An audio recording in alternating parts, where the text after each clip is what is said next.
अस्सलाम वालेकुम नाज़रीन, मैं हूं रमशा कंवल और आप देख रहे हैं प्रोग्राम सिटी एट 10। मैं हूं आपके साथ आपकी मेज़बान रमशा कंवल। हम देख रहे हैं कि आज आप मुझे किसी और रूप में देख रहे होंगे और सोच रहे होंगे कि आज रमशा को क्या हुआ है। तो जनाब ये इसलिए है क्योंकि मैं रोज़ाना जब आपसे टॉप स्टोरीज शेयर कर रही होती हूँ तो उसमें हम स्ट्रीट क्राइम की जो सूरत हाल है वो देख रहे हैं कि किस हद तक बढ़ती जा रही है और शहर भर में जो अमन अमान की सूरत हाल है वो किस हद तक ख़राब हो रही है। तो ऐसे में जो सेल्फ़ डिफेंस है वो बहुत ज़्यादा इम्पॉर्टेंट है, क्योंकि जो हालात हैं जिस तरह से अब हम देख रहे हैं कि हमें अपनी जो सोसाइटी है उसमें अपने आप को बचाव करना बहुत ज़्यादा ज़रूरी होता जा रहा है। और हालात का मुकाबला करने के लिए हम सब ये तो नहीं है कि अपने घरों में बंद होकर बैठेंगे, लेकिन कुछ मेजर्स हम ले सकते हैं, कुछ चीज़ें हम सीख सकते हैं जिनको अगर हम अपनी ज़िंदगी में शामिल कर लें तो हमारी ज़िंदगियाँ बेहतर हो सकती हैं, हमारे हालात बेहतर हो सकते हैं। तो आज उसी पर बात करने के लिए आज का शो हमने प्लान किया है। तो आइए ज़रा इस शो का आगाज़ करते हैं और जो हमारे मेहमान मौजूद हैं उनका तारुफ आपसे करवाते हैं। तो आपने मुझे देखा कि मैंने ग्लव्स तो पहन लिए हैं और जो है वो कुछ ट्रेनिंग लेने की भी मैं कोशिश कर रही हूँ। तो welcome to the show. Umar Hasan साहब हमारे साथ मौजूद हैं, आप फाउंडर हैं खुद मुहाफ़िज़ के। तो अस्सलाम वालेकुम उमर साहब, कैसे हैं आप? वालेकुम अस्सलाम। Thank you Ramsha for raising this cause.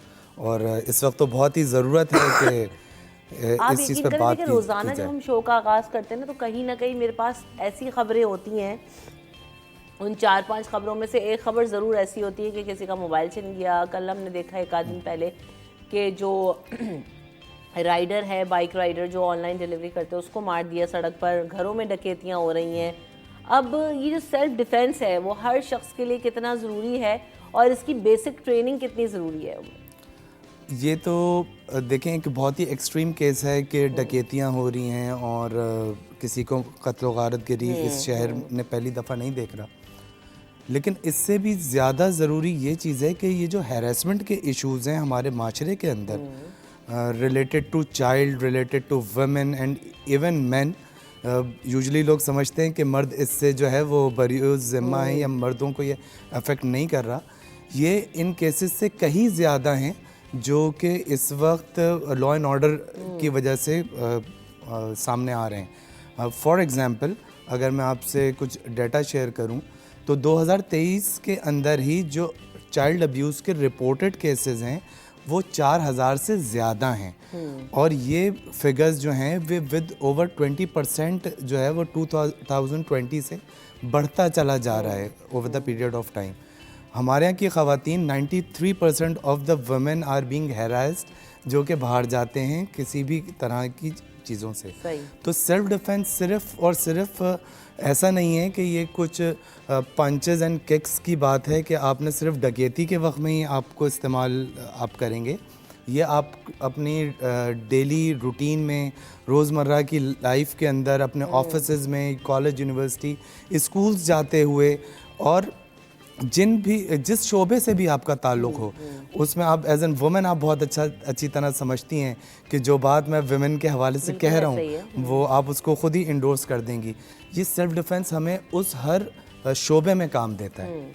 आपने ये खुद मुहाफ़िज़ का कॉन्सेप्ट कैसे आया और क्यों ज़रूरत पेश आई कि आपने सोचा कि मैं ये जो है वो बनाऊँ इदारा के ट्रेन करे लोगों को, ये करे? तो कैसे आपने जो है ना इस आइडिया को परसीव किया, कंसीव किया? खुद Muhafiz organization is inspired from the incident of army public school.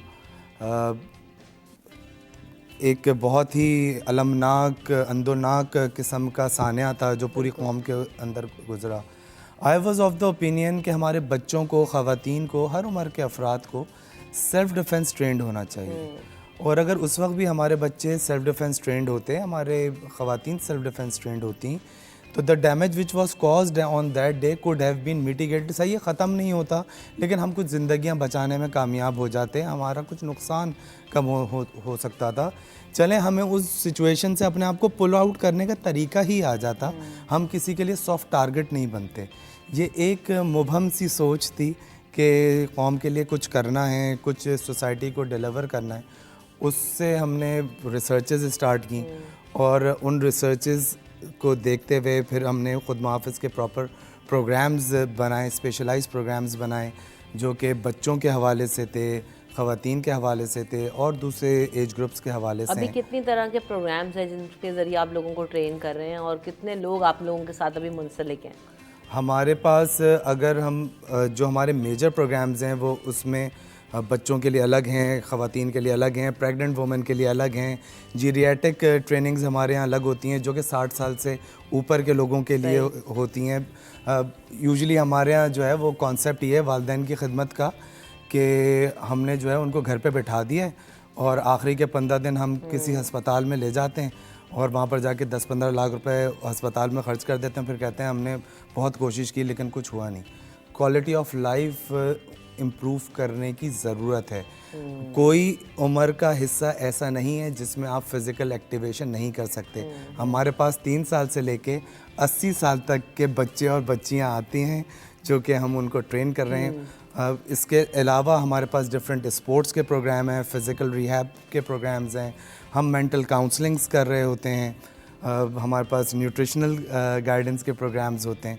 तो इस तरह we are a comprehensively a mental and physical wellness organisation जिसमें डिफरेंट एज ग्रुप्स के लिए, जेंडर्स के लिए डिफरेंट स्पेशलाइज्ड प्रोग्राम्स हमने रखे हैं। कितने लोग आपसे मुंसलिक हैं और ये इंडिविजुअल हैं या ये आप मतलब ऑर्गेनाइजेशन में अप्रोच कर रहे हैं, स्कूल्स में अप्रोच कर रहे हैं, कैसे काम कर रहे हैं आप? अगर मैं आपको सिर्फ बच्चों की का बताऊं तो अल्हम्दुलिल्लाह हमने 3 साल के अरसे में 30,000 से ज़्यादा बच्चों को ट्रेन किया।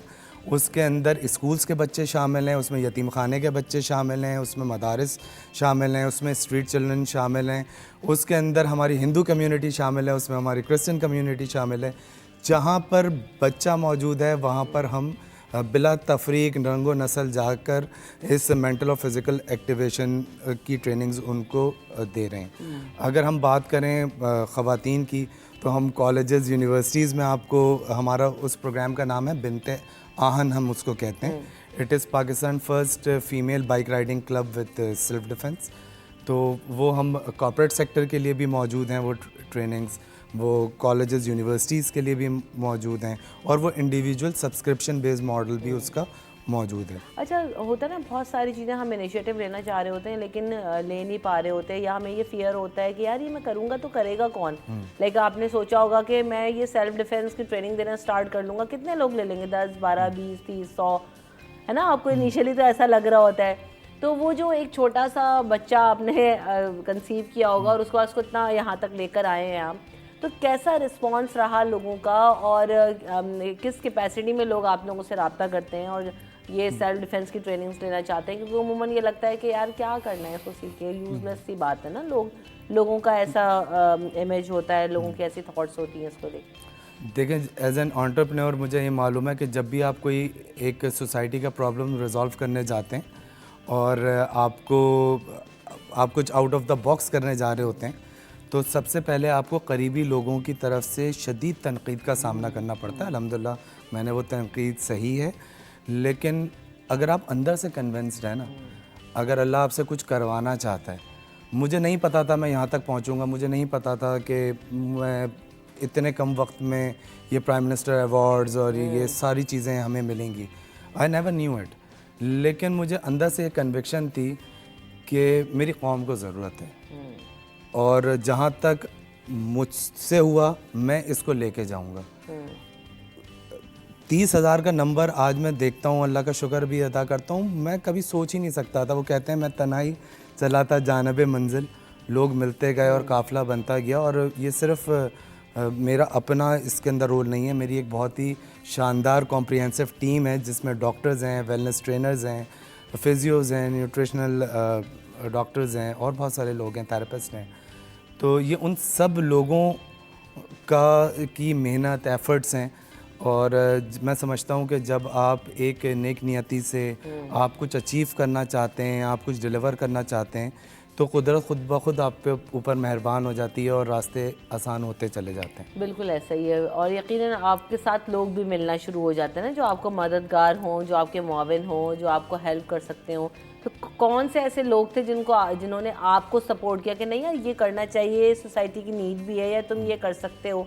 किन लोगों ने आपको जो है वो आगे बढ़ाया? मेरी कोर टीम है, मैं 2-3 लोगों का नाम अगर ना लूँ तो वो बड़ा एक मेरा ख्याल है ज़्यादती है।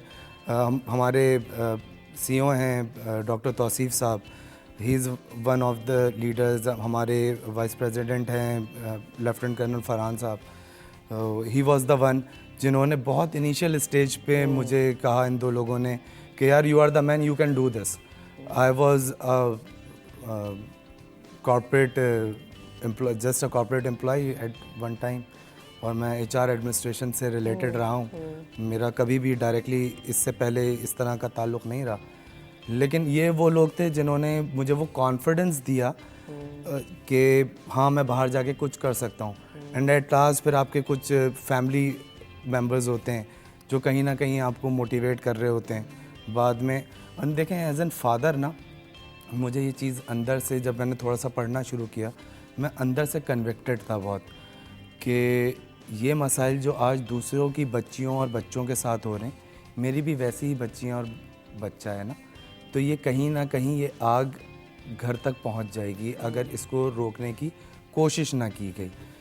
तो एक वो अंदर की कन्विक्शन इन लोगों ने बहुत दिलाई, और फिर ये साथ में प्रैक्टिकली ऑन ग्राउंड जुड़े। फिर हमारे बहुत सारे ट्रेनर्स हैं, सुलेमान हैं, बिलाल हैं, ज़ैनब हैं, और बहुत सारे लोग हैं। सबके नाम आई एम सॉरी मैं नहीं ले सकता। ऐसा ही है, बहुत सारे लोग शामिल तो इन्होंने, इन बच्चों ने बहुत अपने सुबह और शाम इस कॉज के ऊपर लगाया। You would be amazed to see, आप कभी हमें विज़िट करें तो आपको खुद मुहाफ़िज़ की टीम को देख के, we have a young dynamic team of girls and boys, जो कि हमारे यहाँ यूजुअली जिस उम्र के अंदर लोगों को ये इदराक नहीं होता कि ज़िंदगी में करना क्या है, मेरे पास जो नौजवान हैं वो दूसरे लोगों की ना सिर्फ फ़िक्र कर रहे हैं बल्कि उनको इस चीज़ से पुल आउट भी कर रहे हैं। तो हेड्स ऑफ टू देम कि जो इस तरह से काम कर रहे हैं। बिल्कुल ऐसा ही है। एक ट्रेनिंग लेने में कितना वक्त चाहिए होता है, कितना टाइम लगता है आपको सेल्फ डिफेंस सीखने में, और क्या अलग अलग तरह की टेक्निक्स होती हैं या एक ही तरह का प्रोग्राम आप लोग जो है वो, फॉर एग्जांपल अगर आप यंगस्टर्स को दे रहे हैं या ख़वातीन को सिखा रहे हैं तो प्रोग्राम्स, डिफरेंट प्रोग्राम्स हैं। उसमें बच्चों के लिए कंटेंट भी डिफरेंट है, क्योंकि बच्चों के साथ जो हैरेसमेंट इश्यूज़ हैं उसको बताने का तरीका भी अलग है। That is always within the social norms and boundaries. लोग इसको सेक्स एजुकेशन समझते हैं, but it is not sex education, it is something related to harassment जो बच्चों के साथ हो रही है। तो उनका कंटेंट बिल्कुल हमने डिफरेंट रखा हुआ है। जो थोड़े से बड़े बच्चे हैं, एडोलसेंट्स हैं या यंग एडल्ट्स हैं, उनका कंटेंट डिफरेंट है। 3 महीने से लेकर 2 साल तक के स्पेशलाइजेशन कोर्सेज़ हैं। उसमें आपको एटलीस्ट हम समझते हैं कि एक बेसिक मिनिमम जो एक हमारा कोर्स है वो 3 मंथ्स का होता है, जिसमें आपको हफ्ते में सिर्फ 3 घंटे इन्वेस्ट करने होते हैं, और उससे आप ना सिर्फ फिज़िकली एक्टिव हो जाते हैं बल्कि आपको एक बेसिक लेवल का सेल्फ डिफेंस मूव्स भी करने उसमें आ जाते हैं। चल सही, हम यहाँ पे ब्रेक लेते हैं। ब्रेक के बाद जब वापस आएंगे तो दिखाएंगे कि सेल्फ डिफेंस मूव्स होती क्या हैं, किस तरह से आप भी सेल्फ डिफेंस कर सकते हैं। कुछ टिप्स एंड ट्रिक्स यहाँ पर भी सीखेंगे, वैसे भी आप ट्रेनिंग्स का हिस्सा भी बन सकते हैं। वक्फे के बाद हाजिर होते हैं।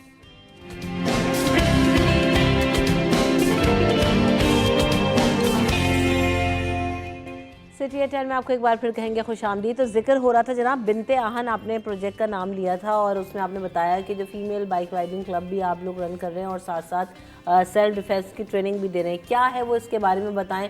और साथ साथ हमारे साथ उसी की मेंबर हफ्सा भी मौजूद है। Welcome to the show Hafsa, अस्सलाम वालेकुम, कैसे हो आप? मैं ठीक, आप कैसे हैं? अल्हम्दुलिल्लाह ठीक ठाक। अच्छा, आपसे भी बात होगी, लेकिन सबसे पहले वो ये क्या है, कॉन्सेप्ट क्या है बिनते आहन का? पाकिस्तान में ख़वातीन के 2 मेजर इशूज़ हैं। नंबर 1 है सेफ्टी और सेकंड 1 इज़ ट्रांसपोर्टेशन। अगर आप देखें तो हमारी बच्चियों को यूजुअली बाहर सेफ्टी की वजह से वालिदैन नहीं निकलने देते, और अगर वो बाहर किसी तरह से निकल भी जाती हैं तो फिर जो बसेस में, चिंगचीज़ में जो हैरेसमेंट के केसेस होते हैं वो किसी से ढके छुपे नहीं हैं। अनफॉर्चुनेटली हम उस पर बात नहीं करते। तो बिनते आहन जो है इन 2 प्रॉब्लम्स को रिजॉल्व करता है। It is Pakistan first female bike riding club with self defence. हम बच्चियों को बाइक राइडिंग भी सिखा रहे हैं और साथ में उनको हिफाजत भी करना बता रहे हैं कि क्योंकि ये अभी अपकमिंग नॉर्म है। कुछ अरसे में हम समझते हैं कि बहुत सारी बच्चियां बाइक राइडिंग की तरफ आके अपनी लाइफ को, अपने करियर्स को परसू कर सकेंगी। तो तब तक के लिए जो है वो उनको सेल्फ डिफेंस आना बहुत ज़रूरी है कि वो अपनी सवारी भी ख़ुद चलाएं और सेल्फ डिफेंस भी अपना खुद करें। सही। तो हफ्सा, आप कब से मुंसलिक हो खुद मुहाफिज से? मैं 2 साल हो गए। 2 साल। क्या क्या कर रहे हो उनके साथ? कब आपने कौन सी ट्रेनिंग ली? सेल्फ डिफेंस ट्रेनिंग ली है मैंने, और अब ट्रेनी हूँ बाइक राइडिंग की। ओह ज़बरदस्त। तो कैसा चल रहा है, एक्सपीरियंस कैसा है आपका, और कैसे ख्याल आया कि मुझे ये करना है, मुझे बाइक राइडिंग भी करनी है और मुझे ये ट्रेनिंग्स भी लेनी चाहिए सेल्फ डिफेंस की?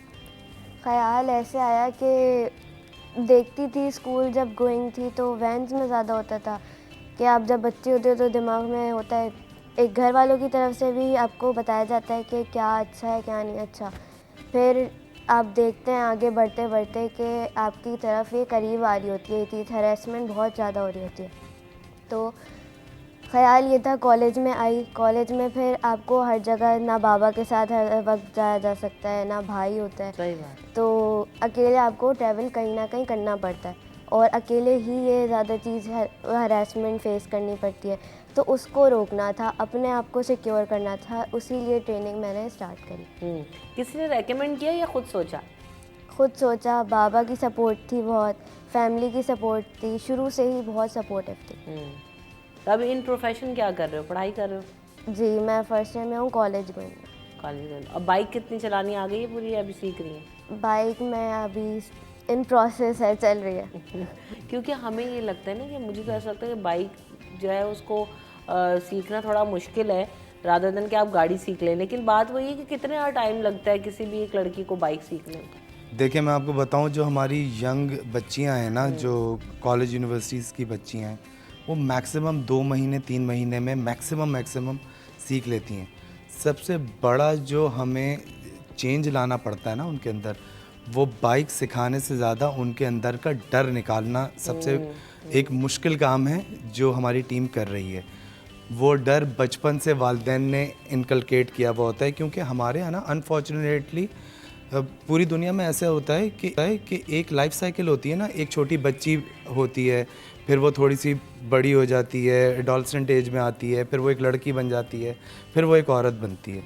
हमारे यहाँ पाकिस्तान में तो औरत ही पैदा होती है, जिस दिन से वो पैदा होती है उसी दिन से उसकी शादी की परेशानी होती है, और उसी लिए उसको इतना डराया जाता है इस माशरे के मुख्तलिफ़ पहलुओं में कि वो डर उसकी पर्सनैलिटी का पार्ट बन जाता है।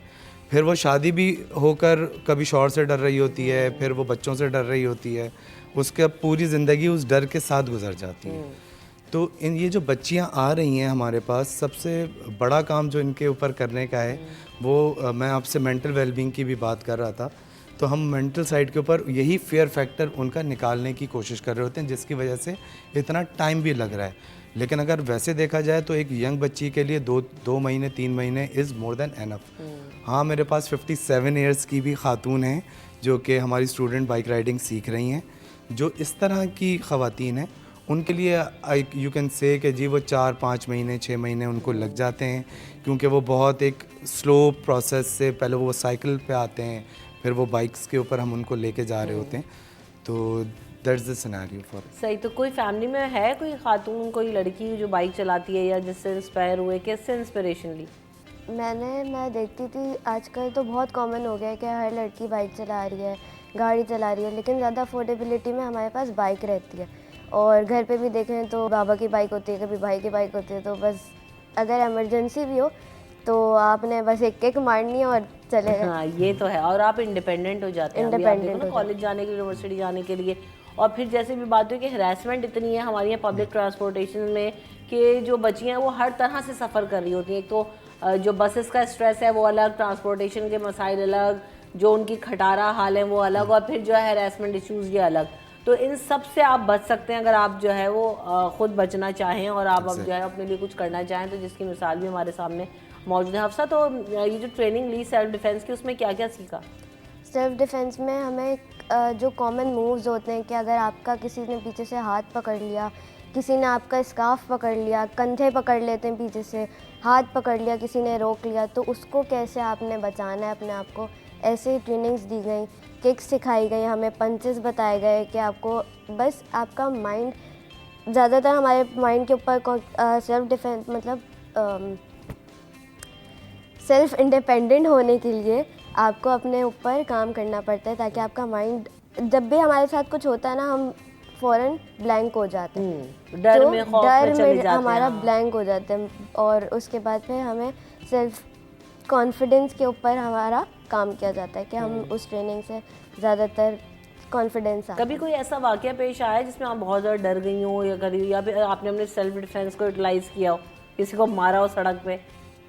ऐसा तो अभी तक कुछ नहीं हुआ अल्हम्दुलिल्लाह, लेकिन आपको आते जाते रोड पे लोग देख रहे होते, तो अगर वो देख रहा है, अगर आपको सामने से कोई, मैं उसको वापस देखना शुरू कर देती हूँ। वो सामने से बेचारा खुद ही अजीब सा हो जाता है कि भाई क्या हो रहा है। हाँ सही है ना, मतलब आप ये भी एक ट्रिकी है। ठीक है, देख रहे हो हम भी तुम देख रहे हो, हम भी देख रहे हैं। नहीं ये ठीक है। देखिए ना, आप वो वाली बात है कि आपने किस तरह से अपने लोगों को ट्रेन किया है, आप अपनी सोसाइटी में किस तरह से लड़कियों को ग्रो करा रहे हैं, क्योंकि अब बहुत हो गया है मेरे ख्याल से। अब आप जब ये बात करते हैं ना, वुमेन एम्पावरमेंट की भी हम बात कर रहे हैं, बच्चियों को पढ़ाने की भी बात कर रहे हैं, तो why not this?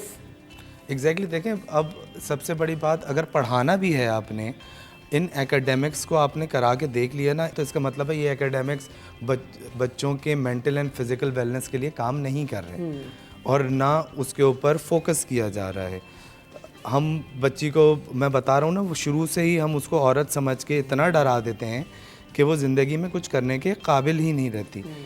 Real empowerment उस वक्त होगी जब एक सेल्फ कॉन्फिडेंस, फेयरलेस वुमेन हमारी जब सोसाइटी को ग्रो करेगी, तो ये सोसाइटी ऑटोमेटिकली फेयरलेस भी हो जाएगी, इसकी इकॉनमी भी चलना शुरू हो जाएगी। 52-53% ऑफ द पॉपुलेशन को अगर आप घर बिठा दोगे और फिर मर्दों, मतलब 20% लोग आप समझें कि पूरा मुल्क चला लेंगे, तो it is just not possible. आज जो हमारे इकोनॉमिक सिचुएशन भी है, उसकी एक बहुत बड़ी रीज़न ये है कि हमारी ख़वातीन उस तरह से एम्पावर्ड नहीं है, या उस तरह से उनका रोल सोसाइटी में नहीं है जैसे कि होना चाहिए। एक मजबूत माशरे की तख्लीक का बाइस बन सकती है। अच्छा, आप क्या समझते हैं कि ये जैसे बच्ची कॉलेज जाती हैं, अब हमारे यहाँ स्कूल और कॉलेजेस के लेवल पर ये सेल्फ डिफेंस की ट्रेनिंग्स होना, ये जो है काउंसलिंग होना, ये हमारे करिकुलम्स का हिस्सा होना चाहिए था। पहले हम देखते थे ना कि जनाब पीटी आवर होता था तो उसमें ये चीज़ें सिखाई जाती थी, या जो है हमारे पास जो है वो एक्स्ट्रा जो है ट्रेनर्स रखे जाते थे, लेकिन अब वो चीज़ें मुझे स्कूल्स में नज़र नहीं आ रही हैं। तो आप क्या समझते हैं कि ये ट्रेनिंग्स या इस तरह के कोर्सेज आपका करिकुलम का हिस्सा होना चाहिए? और हम लोगों को यही एजुकेट कर रहे हैं, सेल्फ डिफेंस सांस लेने की तरह ज़रूरी है। अगर आपने इसको करिकुलम का पार्ट नहीं बनाया तो अगले 10 साल भी ये मसाइल आपको बढ़ते हुए ही नज़र आएंगे, आपको कहीं से कमी इसमें होती हुई नज़र नहीं आएगी।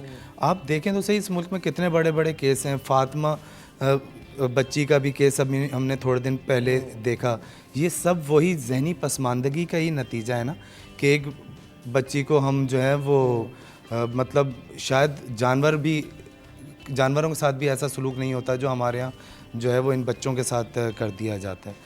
तो स्कूल्स कॉलेजेस में एकेडमिक्स अपनी जगह, लेकिन कोई फ़र्क नहीं पड़ता। मैं समझता हूँ कि अगर 6 घंटे आपके रोज़ का करिकुलम है, महीने में आप 24 घंटे बच्चा आपके पास आ रहा है, उसमें से आप 2 घंटे जो है उसकी फ़िज़िकल मेंटल वेलबींग के ऊपर इन्वेस्ट करवा दें, और वो पैसे भी एंड ऑफ डे वो चंद जो हम यूजुअली कर रहे होते हैं, वो तो हम less than a cost of a burger charge कर रहे होते हैं, just to stick to the cause. कि हमें मालूम है कि आज अगर हमने अपने बच्चों पर इन्वेस्ट नहीं किया, कल को ये सोसाइटी अपलिफ्ट नहीं हो सकती।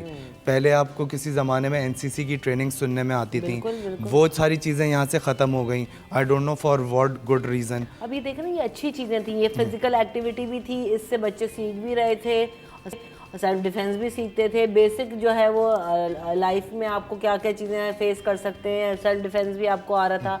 लेकिन ये सब ख़त्म कर दिया ना, पार्ट ऑफ करिकुलम नहीं रहा, आपके इंस्टीट्यूशन से, कॉलेजेस से सब ख़त्म हो गया। ये सारी चीज़ें बड़ी अनफॉर्चुनेट हैं, बल्कि मैं आपके तवज्जुह से जो है वो हुक्काम बाला तक भी अपनी गुजारिश पहुंचाना चाहूँगा कि अगर आप इस मुल्क के साथ कुछ अच्छा होते हुए देखना चाहते हैं, तो खुदारा आकर बच्चियों की डेवलपमेंट के अंदर अपना किरदार अदा कीजिए।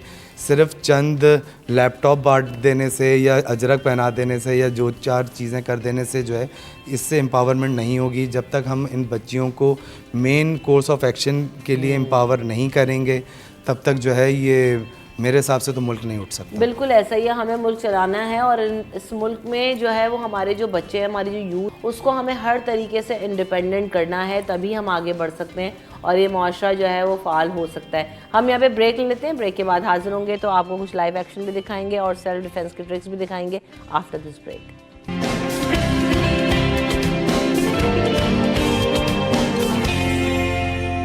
सिटी एट 10 में आपको एक बार फिर कहेंगे खुशामदीद। अब जनाब हमारे साथ एक और मेहमान शामिल हो गए हैं और अहमद को भी वेलकम करते हैं शो में। Ahmad, thank you so much for coming. आप क्या कर रहे हो बेटा और कब से मुंसलिक हो खुद मुहाफिज के साथ? मुझे 3 साल हुए खुद मुहाफिज़ के अंदर और मैं खुद मुहाफिज़ का ट्रेनर हूँ बेसिकली। और बिंते-आन के अंदर मैं होता हूँ, मैं सेल्फ डिफेंस लोगों को सिखा रहा हूँ, बाइक राइडिंग लोगों को सिखा रहा हूँ। बिंते-आन का जो बाइक राइडिंग जो हेड ट्रेनर है वो मैं ही हूँ इस वक्त, और सेल्फ डिफेंस के अंदर भी हम लोग उसमें पार्ट करते हैं। तो जो लड़कियों में सबसे ज़्यादा इश्यूज आप फेस करते हो वो क्या हैं? फियर वाला फैक्टर ज़्यादा है या फिजिकल फिटनेस नहीं है? किन चीज़ों को ज़्यादा केटर करना पड़ता है ट्रेनिंग में? देखिए, दोनों हमें फेस करना पड़ता है। आजकल की जो लड़कियां जो हैं, मैं यूथ की बात करूं तो भाई बहुत कमज़ोर है, खाना नाश्ता वगैरह करती नहीं है, अब बाइक की किक्स उनसे लगती नहीं है।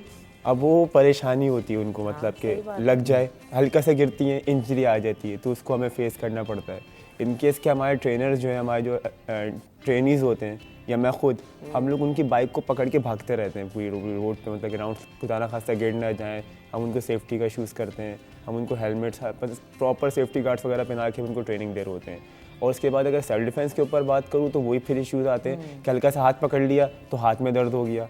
वो हम इतने टाइम से कर रहे हैं, अगर कोई हमें किक्स वगैरह मारता है तो उनके पाँव में नील पड़ जाते हैं, उनके पाँव सूज जाते हैं। तो ये होता ही ये है कि हम वो प्रैक्टिस में नहीं है, ना उनका खाना पीना ऐसा ना कुछ है, तो बहुत सी चीज़ों को फेस कर रही होती हैं। अच्छा, अब ये जो है ना, एक ये वाली वाकई बात बहुत ज़्यादा ज़रूरी है इसको हाईलाइट करना मैं, कि हम लोग बहुत सारी चीज़ों में ट्रेनिंग्स भी ले रहे हैं, चीज़ें भी कर रहे हैं, लेकिन हमारा जो लाइफस्टाइल है और ये जो चीज़ है कि आपका सेल्फ डिफेंस, ये भी आपका लाइफस्टाइल का ही हिस्सा है ना, जिसका आप पार्ट बना रहे हैं। Exactly. अपने लाइफस्टाइल को बेहतर बनाना कितना ज़रूरी है? आपके फूड है, आपकी स्लीपिंग पैटर्न है, आपकी इन चीज़ों से भी कितना फ़र्क पड़ता है आपकी ज़िंदगी के ऊपर? हमें बहुत अच्छा लगता है कि जी हम फूडी हैं, हम जो है वो फास्ट फूड हमारे बच्चे बड़ा पसंद कर रहे हैं और ये सब कर रहे हैं, लेकिन उसकी एक प्राइस है जो हम पे करते हैं। एक तो वो प्राइस है जो आप पे करके ख़रीदते हैं, उसके बाद जब वो प्राइस भी है कि आपकी बॉडी अर्जेंसी की किसी भी सिचुएशन के लिए तैयार नहीं होती। वो आगे जो है वो आप थोड़ा सा काम करते हैं, आप थक जाते हैं, आप सुबह सोकर उठते हैं तब भी आप थके हुए होते हैं, रात को जब आते हैं तब भी बच्चे थके हुए होते हैं। आई एम अमेज्ड टू सी कि एक 20-25 साल का बच्चा है, बच्ची है, वो सारा दिन थका हुआ है। मतलब अजीब सी चीज़ की बात है। फिर दूसरी बात ये कि क्योंकि वो हेल्दी एक्टिविटीज़ में नहीं है, तो फिर ये ड्रग्स वाला एक मामला है जो बहुत तेज़ी से जो है वो अगेन यूथ के अंदर फैल रहा है। And you would be amazed to know कि लड़कों से ज़्यादा इस वक्त फीमेल्स जो हैं वो ड्रग्स कंज्यूम कर रही हैं हमारे यहाँ। मतलब हम बाहर से अपनी सोसाइटी को जितना भी पॉलिश कर दें, कुछ भी कर दें, लेकिन हम बहुत सारी चीज़ें ऐसे आंखें बंद नहीं कर सकते। ग्रास रूट पे जब आप जाते हैं तो आपको अंदाज़ा होता है कि आपने इसको शुरू से कुछ टाइम तक घर में दबा के बिठा के तो रखा, और देखें ना, जब तक आप हेल्दी एक्टिविटीज़ में नहीं लगाएंगे तो फिर लोग कुछ ना कुछ और करेंगे, कहीं ना कहीं अपनी और एनर्जी को ट्रांसफॉर्म करेंगे। तो अहमद, आपने अब तक कितने लोगों को ट्रेन किया है और ख़ुद भी आपने खुद मुहाफिज से ट्रेनिंग ली है? वैसे कि मैं बाय प्रोफेशन मार्शल आर्टिस्ट हूँ, मैं ब्लैक बेल्ट सेकंड हैंड हूँ। और जब खुद मुहाफिज़ के बारे में पता चला तो मैं अपने जिनसे ब्लैक बेल्ट हुआ था उनके साथ पहली दफ़ा आया था टाइक्वांडो कराने के लिए। सही। उसके बाद फिर हुआ ये कि हम एक फैमिली बन गए फिर ना। उसके बाद फिर हम ज्वाइन हो गए खुद मुहाफिज़। जब कोई बंदा इतना अच्छा काम कर रहा होता है तो उसके साथ काम करने में मज़ा भी आता है, और जब आपकी टीम अच्छी होती है तो आपको और मज़ा काम में आता है। तो बस ये रीज़न था कि खुद मुहाफिज़ के साथ हमें 3 साल हो गए और हम उसके साथ लगे हुए हैं। तो कितने लोग अब तक आपने ट्रेन कर लिए? अल्हम्दुलिल्लाह, वही जैसे सर ने कहा था कि हमने अच्छे खासे लोगों को ट्रेन किया। जैसे कि मैं भी बताऊं कि बाइक राइडिंग के अंदर मेरे पास कोई 1500 से ज़्यादा लड़कियां मैं ट्रेन कर चुका हूं और अभी भी चल रही है, कॉलेजेस में, यूनिवर्सिटीज़ के अंदर चल रही है। उसके अलावा मेरे पास हमारे फ्लोर पे आती हैं, हमारे यहाँ पे हम ट्रेनिंग दे रहे होते हैं, जहाँ पे सेशन होते हैं वहाँ पे आती हैं हमारे पास। फिर सेल्फ डिफेंस के लिए हमारे पास अलग ख़वातीन आती हैं, लड़कियाँ आती हैं, यूथ आती है, तो हम सबको ट्रेनिंग दे रहे होते हैं। सेल्फ डिफेंस के लिए सबसे ज़्यादा बेसिक चीज़ किसी के भी अंदर क्या होना ज़रूरी है जो उसको सीख सकता है, कर सकता है? या जो है ना आप जब अपनी ट्रेनिंग स्टार्ट करते हैं तो उन चीज़ों को तलाश करते हैं या उन चीज़ों को निखारते हैं किसी भी अपने? सबसे पहले हम डर निकालते हैं, जो पिटने का डर होता पिटने का डर? है। जी हाँ, वो कहते हैं ना कि अगर आपको पिटना आ जाए तो मारना ऑटोमेटिक आ जाता है। सही बात है। तो पहले सबसे पहले वो डर निकालते कहीं इनको लग ना जाए। वो डर जब इंसान के अंदर से निकलता है उसके बाद वो फिर मजबूत होना शुरू होता है। ट्रेनिंग्स में भी इंजरीज हो जाती होंगी, उनको कैसे बहुत कैटर बुरी करते हैं? तरीके से इंजरीज होती है और अच्छी खासी इंजरीज होती है। मतलब कि इसके अंदर जब हम अपने दौर में क्या करते थे तो जब फाइट्स हमारी होती थी तो हम घरों पे हाथ पाँव पट्टी कभी हाथ टूटा हुआ है, कभी कुछ हुआ हुआ है, तो हम इस तरह जाया करते थे। तो इसको फेस करना पड़ता है, मगर एक वक्त ऐसा आता है कि आप उनसे ज़्यादा स्ट्रांग हो जाते हो। आपकी विल पावर, आपकी स्ट्रेंथ ट्रेनिंग वगैरह सब चीज़ आपकी अच्छी हो जाती है। घर वाले तो नहीं कंप्लेंट्स लेकर आ जाते कि भाई क्या ये करवा रहे हो तुम प्रोफेशनल लोग? ट्रेनिंग की बात हो रही है जो ऑब्वियसली ट्रेनीज का होता है, that is with full safety things. तो ये प्रोफेशनल मार्शल आर्टिस्ट की ट्रेनिंग में और जो लोग सेल्फ डिफेंस कोर्सेज कर रहे होते हैं उनकी ट्रेनिंग्स में बहुत फ़र्क होता है। तो आप बिल्कुल परेशान नहीं होइए। अगर आप कोई नए लोग आ रहे होते हैं तो उनसे हम कोई फाइट्स में ना ही उन्हें भेज रहे होते हैं, ना कुछ कर रहे होते हैं। लेकिन आपने बिलाल जिस तरह से तवज्जो दिला रहे हैं, अगर आपने ज़िंदगी में कुछ करना है तो डर को तो निकालना होगा। मतलब ठीक है, आप जो है वो प्रोफेशनल फाइटर आपने नहीं बनना, ना हम उसको एम कर रहे हैं, लेकिन आपको इतना तो आप सीखें कि कम से कम आप अपना दिफा कर लें। अपना दिफा कर, अगर सिचुएशन से पुल आउट करना भी अपना दिफा है। इट इज़ नॉट नेसेसरी कि आपने हमेशा सामने वाले को मार के बेहोश कर देना है। अगर आप वहाँ से किसी तरह से निकल जाते हैं, अपने आप को पुल आउट कर जाते हैं सिचुएशन से, that is also a self defence. तो उसके लिए तैयार होना बहुत ज़रूरी है और हर चीज़ जो है वो सेफ्टी गेयर्स के साथ होती है, तो कोई इसके अंदर जो है वो परेशानी की बात नहीं। चैलेंजेस क्या फेस किया आपने अभी ड्यूरिंग सेशंस? मुख्तलिफ किस्म के लोग आते हैं, मुख्तलिफ बैकग्राउंड से बच्चे बच्चियाँ आते होंगे, लड़के आते हैं, लड़कियाँ आती हैं, किस तरह के चैलेंजेस का सामना होता है आपको? देखिए, सबसे पहले हमारे पास सबसे जो बाइक राइडिंग की अगर बात करता हूँ तो उसके लिए चैलेंज हमारे पास आता है कि हमारे पास यहाँ पे शरई पर्दा वाली ख़वातीन भी आती हैं। ठीक है। तो और वो बाइक सीखना वो चाह बाइक रही हैं? सीखती हैं, वो सीखना चाह रही होती हैं। तो हम सबसे पहले ये देखते हैं कि कोई ऐसी चीज़ ना हो जिससे वो अनकंफर्टेबल हमारे साथ फील करें। तो सबसे पहले तो हम हमारी जो फीमेल ट्रेनर्स वगैरह जो होती है हम उनको उनकी तरफ कर देते हैं। हम वहाँ से थोड़े से एहतियात लेते हैं थोड़ी सी। हाँ, जब हमारी ज़रूरत आती है तो हम उनसे पहले परमिशन लेते हैं। उसके बाद हम बोलते हैं कि हम इस तरह आपको ट्रेन करना स्टार्ट करेंगे। ठीक, उसके बाद फिर अगर सेल्फ डिफेंस के ऊपर बात करते हैं तो फिर वहाँ पे हमें बहुत सारी चीज़ें देखनी पड़ती है कि अगर कोई रिंग पहनी हुई है, कोई चीज़ पहनी है, खुदा ना खास्ता वो पंच जैसे पंच कर रही होती हैं, कोई लग ना जाए, आपको इंजरी ना हो जाए, इस चीज़ का ख्याल करना पड़ता है। या ऐसा होता है कि अगर वो पैडिंग कर रही है, कुछ भी कर रही है, कोई गलत पंच करते हुए कुछ हिट हो गया ज़ोर से, तो ऐसा होता है कि आपको लग जाती है, तो उसका भी हम ख्याल कर रहे होते हैं। सही बात है। चैलेंजेस की आप बात कर रही थी तो मैं आपको बताऊं, हर चीज़ इतनी आसान नहीं है। अभी थोड़े दिन पहले बाइक राइडिंग के दौरान जो है वो कुछ सियासी जमात के लोग हमारे पास आए हुए थे। अच्छा। और वो बता रहे थे हमें कि हम ये बेहूदगी कर रहे हैं कि औरतों को हम ये बाइक राइडिंग सिखा रहे हैं, तो इसको बंद किया जाए और ये सारी चीज़ें। तो पाकिस्तान में ये सब जो है वो फेस करना पड़ रहा है और वो हम कर रहे हैं, लेकिन हम ये अपना काम जो है वो करते भी रहेंगे। तो सब कुछ इतना अच्छा भी नहीं है कि पाकिस्तान के अंदर ग्राउंड रियलिटीज़ जो है ना वो बहुत टफ़ हैं। यहाँ पर लोग चाहते नहीं हैं, मतलब वो बज़ाहिर जो आपको जिनके बड़े बड़े लोग टीवी पे बैठ के बहुत वुमेन एम्पावरमेंट की बातें कर रहे होंगे और बहुत ही ख़वातीन के हुकूक की बातें कर रहे होंगे, उनके यहाँ के लोग जो है वो रोड्स आकर गाड़ियाँ लगा के ब्लॉक भी कर रहे होते हैं, शोर शराबा भी कर रहे होते हैं, लॉ एंड ऑर्डर की सिचुएशन भी क्रिएट कर रहे होते हैं कि आप जो है ये मतलब ये तुम क्यों उनके हिसाब से गैर शरई काम कर रहे हो, ये बेहूदगी है जो तुम कर रहे हो, और ये मतलब ये सारी चीज़ें मैं नाम नहीं लेना चाहता बहुत सारी सियासी जमातों का, लेकिन ये पाकिस्तान की तल्ख़ हक़ाइक़ हैं जिनको हमें कहीं ना कहीं और जिनको एड्रेस करना चाहिए। उनको चाहिए कि वो आके इन चीज़ों को एड्रेस करें। बहुत सारे लोग सिर्फ ख़ुद मुहाफ़िज़ नहीं या इम्तिहान नहीं, बहुत सारे लोग बहुत सारा अच्छा बेहतर काम कर रहे हैं। दे आर, उनके अंदर पोटेंशियल है कि वो इस गेम को चेंज कर सकें। तो बजाय इसके कि सिर्फ आप देखें, कोई ऐसा तरीका दुनिया में ईजाद नहीं हुआ कि एक दिन के अंदर ओवरऑल जो है ना वो आपकी यूथ अपलिफ्टिंग हो गई हो या आपने पूरा इकनॉमिक साइकिल बदल दिया हो। हमारे यहाँ गवर्नमेंट की सतह पे जो भी प्रोग्राम्स हो रहे हैं वो यूजुअली कैंप बेस्ड हो रहे हैं या अभी हमने सिंध के अंदर कुछ जो है वो फ्री का एक लफ्ज़ बड़ा चल पड़ा है कि फ्री कोर्स कर लो, फ्री ये कर लो, फ्री वो कर लो, उसका भी इम्पैक्ट आपको कहीं आते हुए नज़र नहीं आ रहा। आप किसी को कोर्स करवा दें, अभी आपने उसको बताया नहीं है कि भाई इस कोर्स के थ्रू तुम कमाओगे कैसे, तुम अब इसको जो है वो अप्लाई कैसे करोगे। तो जिन लोगों के पास ये स्किल मौजूद है, गवर्नमेंट को चाहिए कि वो लोग तो गवर्नमेंट से रब्ता कर ही रहे हैं, गवर्नमेंट भी थोड़ा सा आगे बढ़ के हाथ बढ़ाए।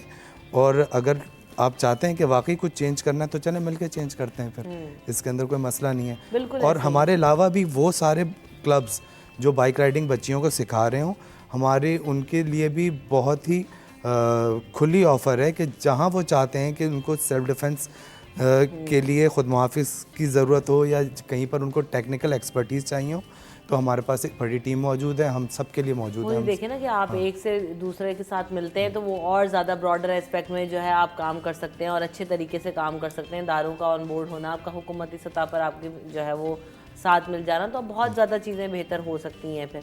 लेकिन बात वही है कि हमारे यहाँ ना इन चीज़ों के ऊपर इतनी तवज्जो दी नहीं जाती है। हमारे यहाँ बेसिक आप देखें, अगर हम तालीम का ही हाल उठाकर देख लें तो किस कदर ख़राब है, ये तो फिर एक सेकेंडरी चीज़ हमारे पास आ जाती है।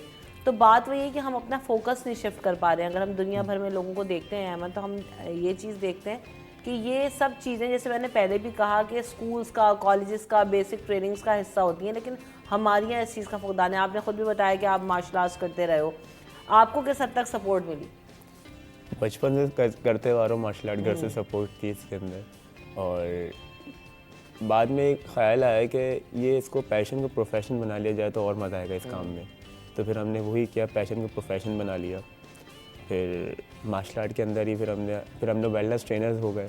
खुद मुहाफ़िज़ के अंदर आया तो सिर्फ हम एक मार्शल आर्टिस्ट थे, मैं खुद मुहाफ़िज़ ने हमें एक अच्छा वेलनेस ट्रेनर बनाया ताकि हम आगे लोगों को ट्रेन कर सकें। पहले मैं जैसे कि सर ने बताया, जो जेनेटिक ट्रेनिंग मैं पहले दिया करता था और 60 साल से ऊपर के लोगों को मैं ट्रेन करता था पहले। तो वो एक अच्छा एक एक्सपीरियंस था मेरे लिए कि जो इनकी इंजरीज़ होती हैं इसको किस तरह रिकवर करना, क्या किस तरीके से करना। क्योंकि यूजुअली जिम्स में कोई भी लोग जाते हैं तो वहाँ पे इतने कोई ट्रेनर्स को नॉलेज नहीं होती कि उनको करवाना क्या है। वहाँ पे आपको बोल दिया जाएगा ट्रेडमिल पे चल लें, साइकिलिंग कर लें, ये डंबल्स ये लगा लें, ये गलत चीज़ है। इससे क्या होता है कि आपकी बॉडी को और मज़ीद कोई मतलब कि मुश्किलात फेस करनी पड़ती हैं। तो ये चीज़ें हम देख रहे होते हैं, इस चीज़ को हम संभाल रहे होते हैं। बिल्कुल ऐसा ही है। तो अब हम भी देखेंगे कि कैसे जो है वो अपने आप को संभालना है और सेल्फ डिफेंस कैसे करना है। After this break, stay tuned.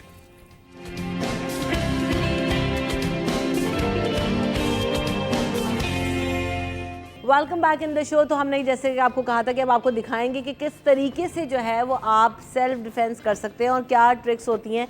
तो उमर, अब ये दोनों बच्चे जो है हमें वो क्या क्या चीज़ें बताएंगे और हम किस तरह से सीख सकते हैं? अच्छा, आज हम ट्रेनर्स का डेमोन्स्ट्रेशन नहीं कर रहे हैं, एक बिल्कुल बेसिक लेवल पे एक ट्रेनिंग किस तरह से जो है वो स्टेप बाय स्टेप ऊपर आ सकता है उसको हम बता रहे होंगे, ताकि लोग यूजुअली जब ट्रेनर्स को करते हुए देखते हैं तो वो सोचते हैं कि ये तो मैं कर ही नहीं सकता। तो आप ही की तरह से एक आम बच्ची को लेकर और किस तरह से वो बिम्तिहान का सफ़र तय करती है, हम वो दिखा रहे हैं। क्योंकि कुछ अरसे के बाद जो ट्रेनर्स बहुत कुछ कर रहे होते हैं वो जब ये बच्ची कर रही होगी तो उसका आई जस्ट थॉट कि हम ये वाला सफ़र भी लोगों को दिखाएं। तो हम बेसिक जो है वो एक वार्म अप सेशन और एक बॉक्सिंग राउंड से स्टार्ट कर लें एंड फिर हम कुछ सेल्फ डिफेंस मूव्स की तरफ चले जाएंगे।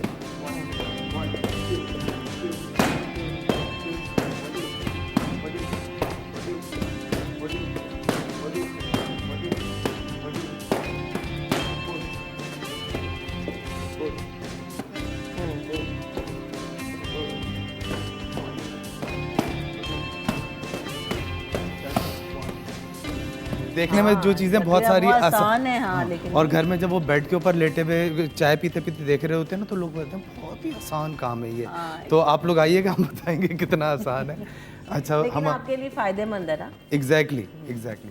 और हमारे यहाँ सिनेरियो एक होता है कि लेट से आपके कोई कंधे पे हाथ रख लेता है, तो आज हम इस टेक्निक को ब्रेकअप करके दिखा देते हैं कि ये बज़ाहिर देखने में जो है वो बहुत तेज़ी से हो जाती है, लेकिन इसको ब्रेकअप करके दिखा देते हैं कि किस तरह से ये हो रही होती है। तो अगर प्लीज़ आप रखें। अच्छा, सबसे पहले क्या होता है कि आप अपने ऑपोजिट हैंड को जो है वो जो आपका अटैकर होता है उसके हैंड पर रख के यहाँ से ग्रिप को लूज़ करवाते हैं। ये ग्रिप को लूज़ करवाते हैं, दूसरा हाथ से आप एल्बो के जॉइंट को जो है वो काबू करते हैं। अगर ये जितना भी मजबूत इंसान हो, अगर आपने उसके एल्बो के जॉइंट पे हाथ रख दिया है तो वो फिर हिल नहीं सकता। अगर वो हिलेगा तो हाथ टूट जाएगा, वो जितना भी मजबूत हो, कुछ भी करने वाला हो। तो पहले आप स्लो स्लो करके दिखाओ और फिर जो है वो तेज़ करके बताना।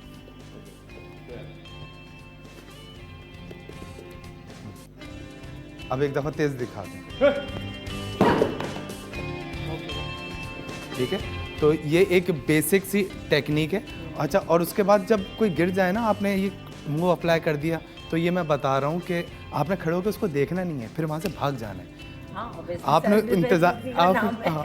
इंतज़ार नहीं करना। और दूसरा एक डिस्क्लेमर मैं प्लीज़ देता चलूँ कि please do not try this at home. ये बहुत सारी चीज़ें जो देखने में आसान लग रही होती हैं, ये इंतहाई फेटल मूव्स होते हैं। आप ऐसा नहीं है कि जब भी आप इनको प्रैक्टिस करें, आप अपने किसी ना किसी ट्रेनर के साथ, किसी प्रोफेशनल के साथ ट्रेन करें। ऐसा ना हो कि छोटे भाई बहनों के ऊपर आप कज़न्स के साथ शुरू कर दें और बाद में बोले हमने टीवी पे देखा था। टीवी पे देख के जो है वो आप प्रॉपर सेल्फ डिफेंस नहीं सीख सकते, ठीक है। व्हाट इफ़ कि हमारे यहाँ ख़वातीन के ना बाल पकड़ने का बड़ा रिवाज है, ठीक है। तो यूजुअली लोग अटैक करते हुए जो है वो बाल पकड़ लेते हैं। तो उन बच्चियों के लिए कि अगर कोई बाल पकड़ ले आपके, तो फिर आप उससे जो है वो किस तरह से अपने आप को बाहर निकाल सकते हैं। ये अगर कोई पकड़ता है, आपने दोनों हाथों से सबसे पहले उसकी ये जो रिस्ट होती है, इस रिस्ट को पकड़ना है। ये जो है वो एक कमज़ोर पॉइंट है। मुख्तलिफ जिस्म के अंदर प्रेशर पॉइंट्स होते हैं, उसमें सोलर है, नोज़ का पॉइंट है, थ्रॉट के पॉइंट्स हैं। तो हम मज़ीद जो फेटल है मैं वो नहीं बताना चाह रहा हूँ, हम बहुत बेसिक से पॉइंट्स इसमें बता देते हैं। आपने इसको यहाँ से पकड़ना है और फिर अपनी तरफ जो है वो अटैकर को खींच लेना है। पहले स्लो करें, हाँ, और उसके बाद जो है वो थोड़ा सा पीछे आके इसको करना है परफॉर्म।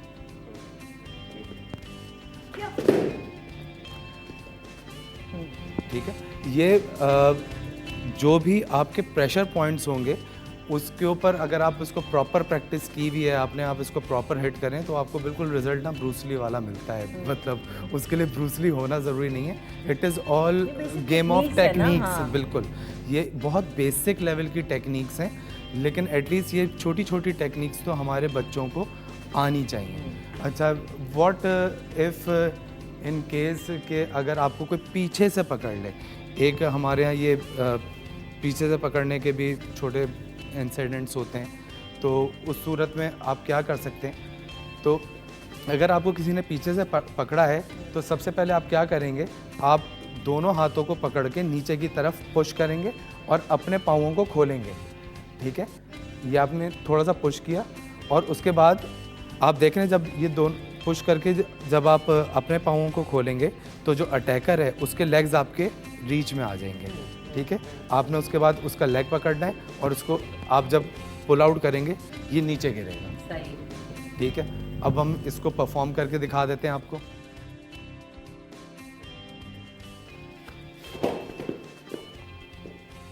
अच्छा, ज़बरदस्त।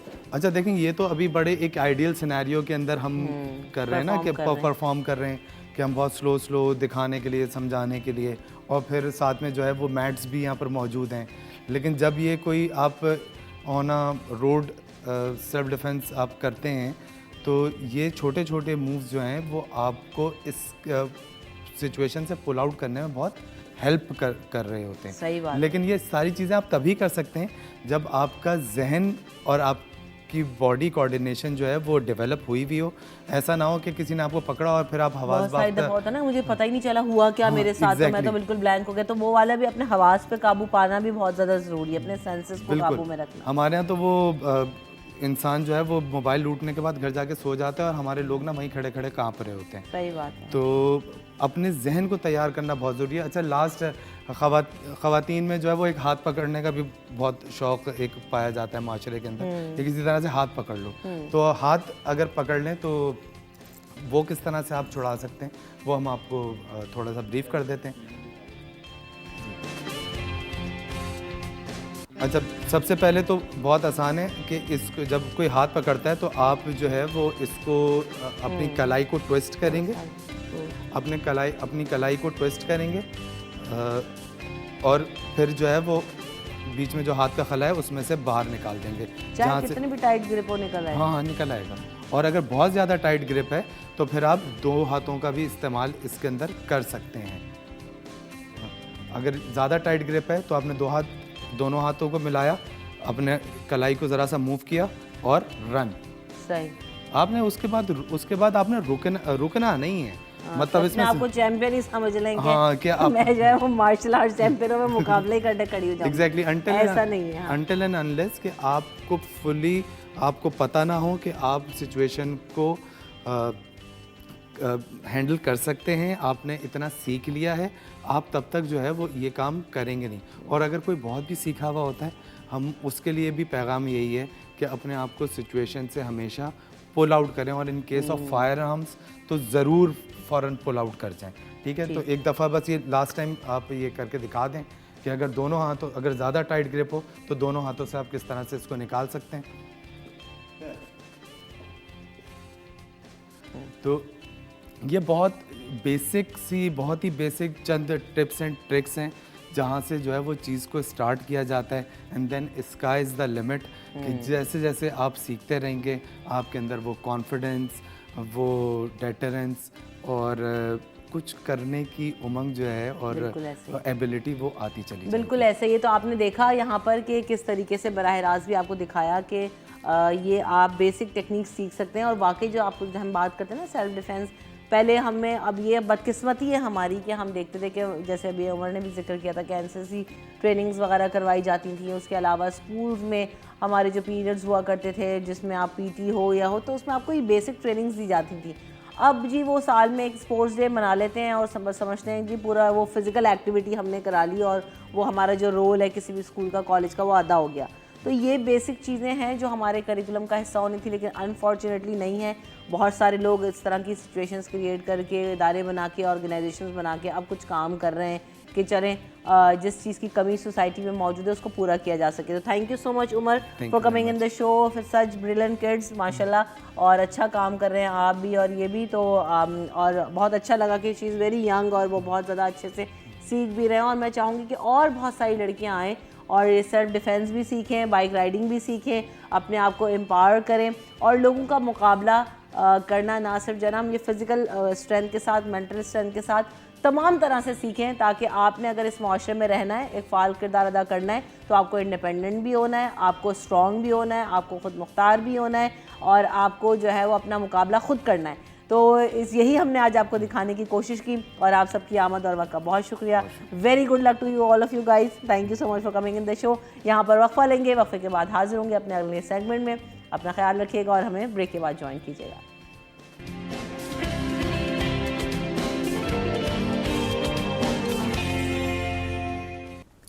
Welcome back in the show. तो जनाब अब इस सेगमेंट में हम बात करेंगे कि जो अब मौसम चेंज होने के बाद हम देखते हैं कि ख़ास तौर पे बहुत सारी तब्दीलियां नज़र आती हैं। मौसम की तब्दीली के साथ साथ हमारे जिस्म के अंदर भी बहुत सारी तब्दीलियां नज़र आती हैं। अभी हम देख रहे हैं कि जैसे जैसे सर्दी की तरफ हम जाते हैं, सर्दी का मौसम आता है तो ड्राइनेस बहुत ज़्यादा बढ़ जाती है और ख़ास तौर पर जो आपकी स्किन होती है वो बहुत ज़्यादा ड्राई हो जाती है। आपके फेस की स्किन जो है वो उसमें बहुत ज़्यादा खिंचाव महसूस होने लगता है, होंठ फटने लगते हैं, हाथ पाँव बहुत ज़्यादा ख़राब होने लगते हैं, पाँवों की एड़ियाँ ख़राब होने लगती हैं। तो ऐसे में अपने जिल्द की हिफाजत इस मौसम में कैसे करनी चाहिए और जो बाज़ार की जो मॉइस्चराइज़र्स वगैरह होते हैं वो किस हद तक काम करते हैं, स्किन केयर रूटीन क्या होना चाहिए और फिर जो घरेलू रेमेडीज़ हैं वो ज़्यादा इफ़ेक्टिव होती हैं या ये जो हमारे पास जो प्रोडक्ट्स मिल रही होती हैं वो ज़्यादा असरअंदाज होती हैं इस मौसम में।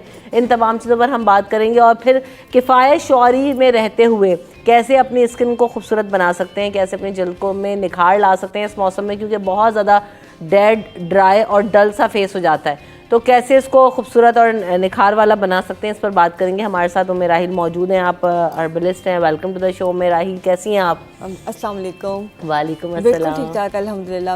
आप कैसी हैं? अल्हम्दुलिल्लाह ठीक ठाक।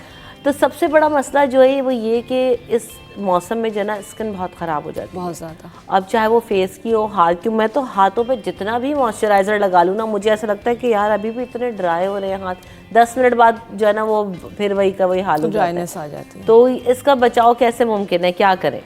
अच्छा देखिए, पहली बात ये कि स्किन इस मौसम में नहीं, स्किन यूँ समझ लें कि ऑल द ईयर ही ख़राब होती है उन लोगों की जो ख्याल नहीं करते। और इसमें जब विंटर आता है, विंटर सीज़न में स्किन बहुत ज़्यादा ड्राई हो जाती है। ऑब्वियसली पूरी बॉडी की स्किन ड्राई हो रही होती है, बाल ख़राब हो रहे होते हैं, तो हमें समझ में सिर्फ ये आता है कि सिर्फ कोल्ड क्रीम लगाना शुरू कर दो, इसके अलावा तो शायद कोई हल ही नहीं है। लेकिन सिर्फ लगाया नहीं जाएगा, ज़ाहिर सी बात है जब मौसम चेंज होता है, गर्मी से एकदम सर्दी नहीं आती है, ज़ाहिर से तो विंटर अपना समर के बाद ऑटम आता है, फॉल आता है, देन फिर उसके बाद विंटर स्टार्ट होता है। जब विंटर स्टार्ट होता है उससे पहले इंडिकेशंस आ रही होती हैं। वो इंडिकेशंस इसलिए होती हैं कि अपनी बॉडी को उस मौसम के लिए तैयार कर लिया जाए। उसमें तैयारी में क्या है कि आपकी डाइट रूटीन चेंज हो जाता है, आप सब्जियां क्या इस्तेमाल कर रहे हैं, आप फ्रूट्स क्या इस्तेमाल कर रहे हैं, आपका रूटीन या स्किन केयर आप जो भी करते हैं उसके अंदर थोड़ी सी चेंजेस लानी पड़ती हैं। उन चेंजेस में क्या है, एक तो पानी का इंटेक बिल्कुल भी नहीं छोड़ना है, बढ़ाना है, इसलिए कि सर्दी में प्यास कम लगती है, लोग सुस्ती में आते हैं, पानी का इंटेक कम हो जाता है। पहली चीज़ ये हो गई। दूसरा, जब गर्मी से हम सर्दी में शिफ्ट हो रहे होते हैं तो मौसम के जो फल आते हैं वो ज़रूर खाने चाहिए। उसमें कहते हैं नहीं ये पसंद नहीं है, ये अच्छा नहीं लग रहा, इसका मूड नहीं है, तो ये सोच के नहीं बल्कि दवा समझ के खाएं, तो आपको बहुत सारी बीमारियां और बहुत सारे मसाइल का सामना नहीं करना पड़ेगा। मोस्ट इम्पॉर्टेंट थिंग, अब स्किन को संभालें कैसे, अब तो सब कुछ हो गया, अब क्या करें। अब कोल्ड क्रीम आप लगा सकते हैं, मॉइस्चराइज़र्स लगा सकते हैं। आपने बड़ी प्यारी बात की कि घरेलू चीज़ें इस्तेमाल करें, बजट को देखें, या जो बाज़ार में तैयार प्रोडक्ट्स होती हैं वो इस्तेमाल करें। दोनों चीज़ें इस्तेमाल कर सकते हैं, कोई मुज़ायका नहीं है, अपने आप को समझ के। आपको पता होना चाहिए जो आपका सूट कर रहा हो ना। एग्जैक्टली देखो, आपको सूट करने के अलावा आपको पता हो कि आपका प्रॉब्लम क्या है। आप कह रहे हो कि जी मुझे लग रहा है स्किन ड्राई है, लेकिन स्किन ड्राई नहीं है, स्किन को अल्लाह ना करे एक्जिमा हुआ है, स्किन पे कोई एलर्जी हुई हुई है, उसको समझ के प्रोडक्ट का यूज़ करना, और प्रोडक्ट के साथ कोई भी माइल्ड चीज़ जो घर की है वो इस्तेमाल की जा सकती है, उसमें कोई पाबंदी नहीं है। कोई ख़तरनाक चीज़ के सिरका लगा लें, मिर्चें लगा लें, वो सब कंसल्ट करके ही इस्तेमाल करेंगे। सही। तो मॉइस्चराइजिंग ज़रूर करनी चाहिए। इसको अच्छा, डिफरेंट टाइप की स्किन होती है, किसी को ऑयल बेस्ड मॉइस्चराइज़र चाहिए, किसी को जेल बेस्ड मॉइस्चराइज़र चाहिए, किसी को वाटर बेस्ड मॉइस्चराइज़र चाहिए। तो आपकी जो भी टाइप है उसके हिसाब से अच्छा, मॉइस्चराइजिंग अभी जो करें। 3 मॉइस्चराइजर्स आपने बता दिए, इनमें फ़र्क क्या है, कैसे जांचें कि मेरी स्किन को कौन सा मॉइस्चराइजर देखो, सूट करेगा, और ये अलग अलग तरह के क्यों हैं, इनमें क्या डिफरेंस है? ऑयल बेस का मतलब है वो ऑयल के साथ बना हुआ, उसमें चिकनाई बहुत ज़्यादा होती है। इसमें लग समझे हम कहेंगे कोकोनट ऑयल लगा लिया आपने, सही। या ऑयल, उसमें जो मॉइस्चराइजर होगा उसमें चिकनाई की मिकदार, ऑयल की मिकदार ज़्यादा होगी। वाटर बेस के अंदर आपका वाटर जो है ज़्यादा मिकदार में होगा, वो बैलेंस होगा आपका ऑयली टू नॉर्मल स्किन के लिए। ठीक है। और वो लोग जिनको ऑयल से एलर्जी होती है या जिनके स्किन पे ऑयल लगते दाना निकल आता है, उनके लिए वाटर बेस्ड मॉइस्चराइजर्स होते हैं। स्किन को हाइड्रेट करेंगे, हाइलोनिक एसिड उसके अंदर मौजूद होगा, स्किन को प्लम करेगा, बट आपके स्किन पे ऑयल को नहीं छोड़ेगा।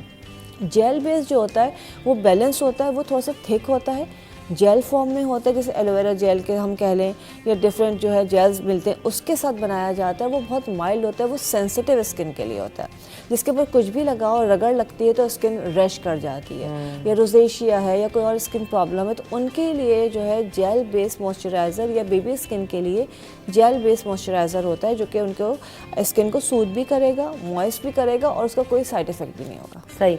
अच्छा, एक ही जो बहुत ज़्यादा आजमूदा चीज़ होती है हमारे यहाँ सर्दियों में, वो ये होती है कि आप देखें नहाने के बाद आए ना, तो आपकी पूरी जो बॉडी होती है ना वो बिल्कुल ड्राई हो रही होती है, क्योंकि उमूमन गर्म पानी से भी बहुत ज़्यादा नहा रहे होते हैं, तो वो भी आपकी स्किन को ड्राइस और स्केली सा कर देती है।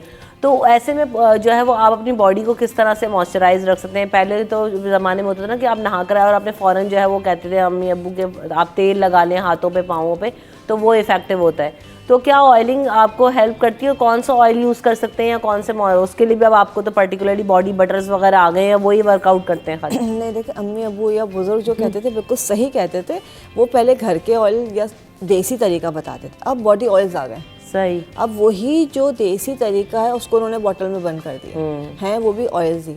वही ऑयल में थोड़ी खुशबू डाल दी है, उसकी चिकनाई कम कर दी है।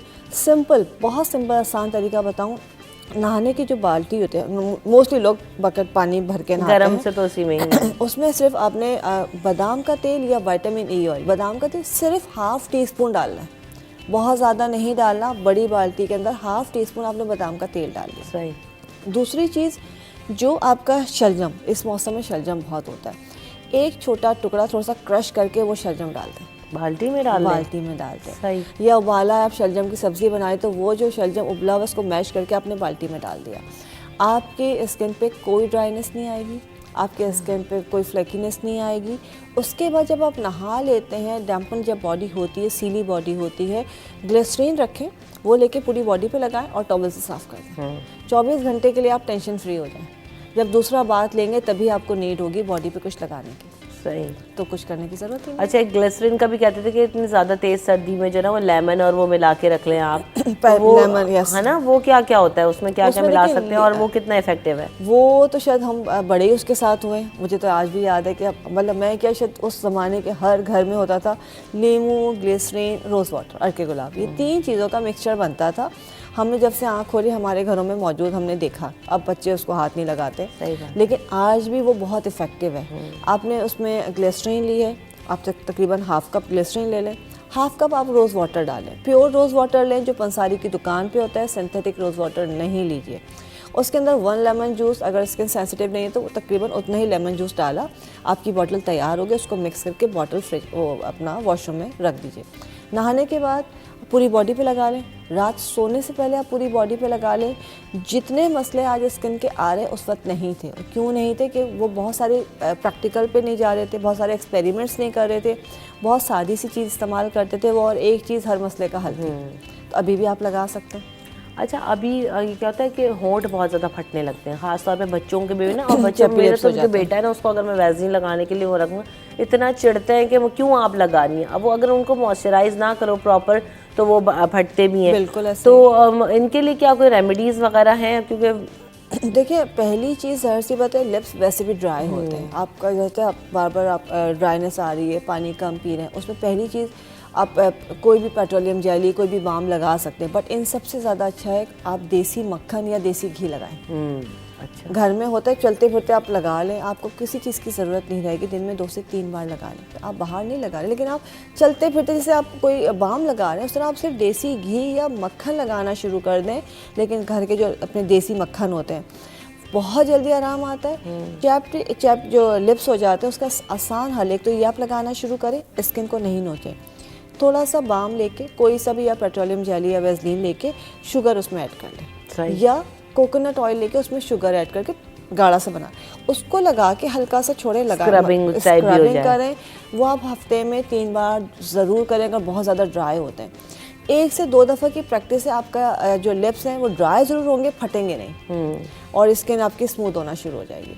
और जब आप बटर घी लगाएंगे तो वो वैसे नॉर्मल हो जाएगा। अच्छा, लगाने के साथ साथ खाना कितना ज़रूरी है? बहुत ज़्यादा ज़रूरी है। जैसे आपने बताया ना कि अब चुकंदर का जो बॉईल हो रहा है या आप बना रहे हैं, तो शलजम, सॉरी, तो आप बना रहे हैं तो खा रहे हैं, तो अब इसका इंटेक भी कितना ज़रूरी है? क्योंकि हम ये तो कर रहे होते हैं कि जी ये भी लगा लिया, वो भी ख़रीद लो और इधर से भी, लेकिन हमारी वो जो हम जो नेचुरल चीज़ खा सकते हैं, ख़ासतौर पे फ्रूट हो गई या सब्ज़ी हो गई, वो कितनी फ़ायदेमंद होती है और कौन कौन सी चीज़ें इस्तेमाल करनी चाहिए? अच्छा, आप इसको इस तरह आप बल्कि सब लोग समझें कि हमारे पास हमारी ड्रेसिंग भरी हुई है, कॉर्नर्स भरे हुए हैं, वॉशरूम भरे हुए हैं, जो भी चीज़ इस्तेमाल करें, चाहे वो आपके बाल हैं, आपके स्किन है या आपकी हेल्थ है, 10 to 15% लगाने पे काम होगा, और तकरीबन 85 to 90% खाना काम करता है। आप डिफरेंस देख रहे हैं। लेकिन हम खर्च जो ज़्यादा करते हैं वो लगाने पे करते हैं और खाने पे हम कम करते हैं। हम कहते हैं अच्छा ये भी लगा लें, ये भी लगा लें, लेकिन आप सब कुछ तो लगा लेंगे, वो 10 से 15% या 20% ही आपके स्किन पे, बॉडी पे कवर करेगा। अगर उसके साथ अपना डाइट बेटर कर लेंगे, अपनी रूटीन बेटर कर लेंगे, या डाइट को इम्प्रूव कर लेंगे, तो वो चीज़ें, आपका बजट भी आपका थोड़ा सा कम हो जाएगा और आपको फ़ायदा भी ज़्यादा होगा। अभी अब शलजम की बात की, खाने की, शलजम की सब्ज़ी बन रही होती है, गोश्त में बन रहा है, उसका पानी जो उबल रहा है वही पानी थोड़ा सा आप बचा के रख लीजिए, उसको पैरों पे लगा लीजिए, आपकी एड़ियाँ नहीं फटेंगी, ठीक है। और खाइए ज़रूर, इसलिए कि उसमें विटामिन ई बहुत ज़्यादा होता है। विटामिन ई आप वैसे कैप्सूल्स खाते हैं, बट अगर आप शलजम खाना शुरू कर दें, चुकंदर हल्का सा बॉयल करके वो खाना शुरू कर दें तो आपकी बॉडी के अंदर आयरन लेवल, आपका जो विटामिन ई लेवल है वो बैलेंस रहेगा, जिसकी वजह से आपकी स्किन भी ग्लोई रहेगी, आपके हेयर भी हेल्दी रहेंगे। आप बालों पे, स्किन पे सब कुछ लगाइए, लेकिन खाने पे ज़रूर फोकस कीजिए। तो ये दोनों चीज़ें लेके चलना बहुत ज़रूरी है, सिर्फ लगाना कुछ भी नहीं कर सकता। बालों में भी बहुत ज़्यादा जो है ना, अभी जैसे मैं कहती हूँ थोड़ी बार बाल इतने चार्ज हो जाते हैं सर्दी में, यहाँ से वहाँ भाग रहे होते हैं, और जो है ड्राई, क्योंकि आपका स्कैल्प केयर भी बहुत ज़्यादा ज़रूरी है। हम हाथों पाँव पे तो लगा रहे हैं, मुंह पे भी लगा रहे हैं, लेकिन ये नहीं देख रहे कि स्कैल्प केयर कितनी इंपॉर्टेंट है। बहुत ज़्यादा। सर में बहुत ज़्यादा डैंड्रफ हो जाती है, खुश्की हो जाती है, बाल झड़ने उतरने लगते हैं। हम कहते हैं जैसी सर्दियाँ आती हैं सारे बाल खराब हो जाते हैं। तो कैसे केयर करें? देखिए, केयर तो आपको हर चीज़ की करनी है, चाहे वो आपके बाल है, स्किन है, कुछ भी है। बालों में कि आपने ऑयलिंग रेगुलर करनी, ऑयलिंग मीन्स सर्दी में बहुत ज़्यादा नहीं किया जा सकता। वैसे भी शैम्पू जो है हफ्ते में 2 या 3 बार ही होगा, चाहे सर्दी हो चाहे गर्मी हो। ऑयल, इसका मतलब ऑयल भी आप हफ्ते में 2 बार या 3 बार लगाएंगे। आपने अपना अच्छी तरह से ऑयल का मसाज किया है। आसान तरीन हल ये है, जो लोग बहुत घबराते हैं पूरी रात ऑयल लगाने से, तेल को थोड़ा सा गर्म कर लें, नीम गर्म कर लें और उसमें थोड़ा सा पानी मिला लें। पूरी बॉटल में नहीं मिलाइएगा प्लीज़, ऑयल ख़राब हो जाएगा। थोड़ा सा तेल निकालें, उसमें थोड़ा सा पानी मिलाया, उसको नीम गर्म जितना बर्दाश्त कर सकते हैं वो आप बालों में लगा लें। स्कैल्प का मसाज 5 से 10 मिनट लाजमी करें, भले आप आधे घंटे के बाद वॉश कर लीजिए, वो अच्छी तरह से एब्जॉर्ब भी हो जाएगा, आपका मॉइस्चर बालों के अंदर लॉक भी हो जाएगा और बालों के अंदर जो एक रूखापन, बेजान बाल हो जाते हैं वो नहीं रहेंगे। तेल आपने हफ्ते में 2 बार या 3 बार लगाया, ज़्यादा नहीं लगेगा, ना ज़्यादा शैम्पू होगा। स्कैल्प का मसाज वो डेली बेसिस पे होगा। डेली करें? डेली करेंगे, सिर्फ फिंगर टिप्स के साथ। आपने कोई तेल नहीं लगाना, आपने कुछ नहीं लगाना। आप टीवी देख रहे हैं, आप बैठे बातें कर रहे हैं, आप फ्री बैठे हुए हैं, आपने सिर्फ फिंगर टिप्स से अपने स्कैल्प का मसाज शुरू कर दिया। इतनी देर करेंगे कि आप जो है आपकी फिंगर टिप्स चिकनी हो जाएंगी। जो भी ये प्रैक्टिस करेगा, आप लिख लीजिए, आज 1 हफ्ता या 10 दिन बहुत होते हैं, उसके सर में कभी डैंड्रफ नहीं होगी और जिनको है वो ख़त्म हो जाएगी। इसलिए कि जब सर्कुलेशन बढ़ेगी ब्लड की तो वो ब्लड नहीं रुकेगा और वो डैंड्रफ नहीं बनाएगा। ठीक, अच्छा, तो कौन से ऑयल्स इस्तेमाल कर सकते हैं इस सीज़न में, कौन से ऑयल सपोर्ट करते हैं, इस पर भी बात करेंगे, लेकिन पहले ब्रेक ले लेते हैं। ब्रेक के बाद हाजिर होंगे।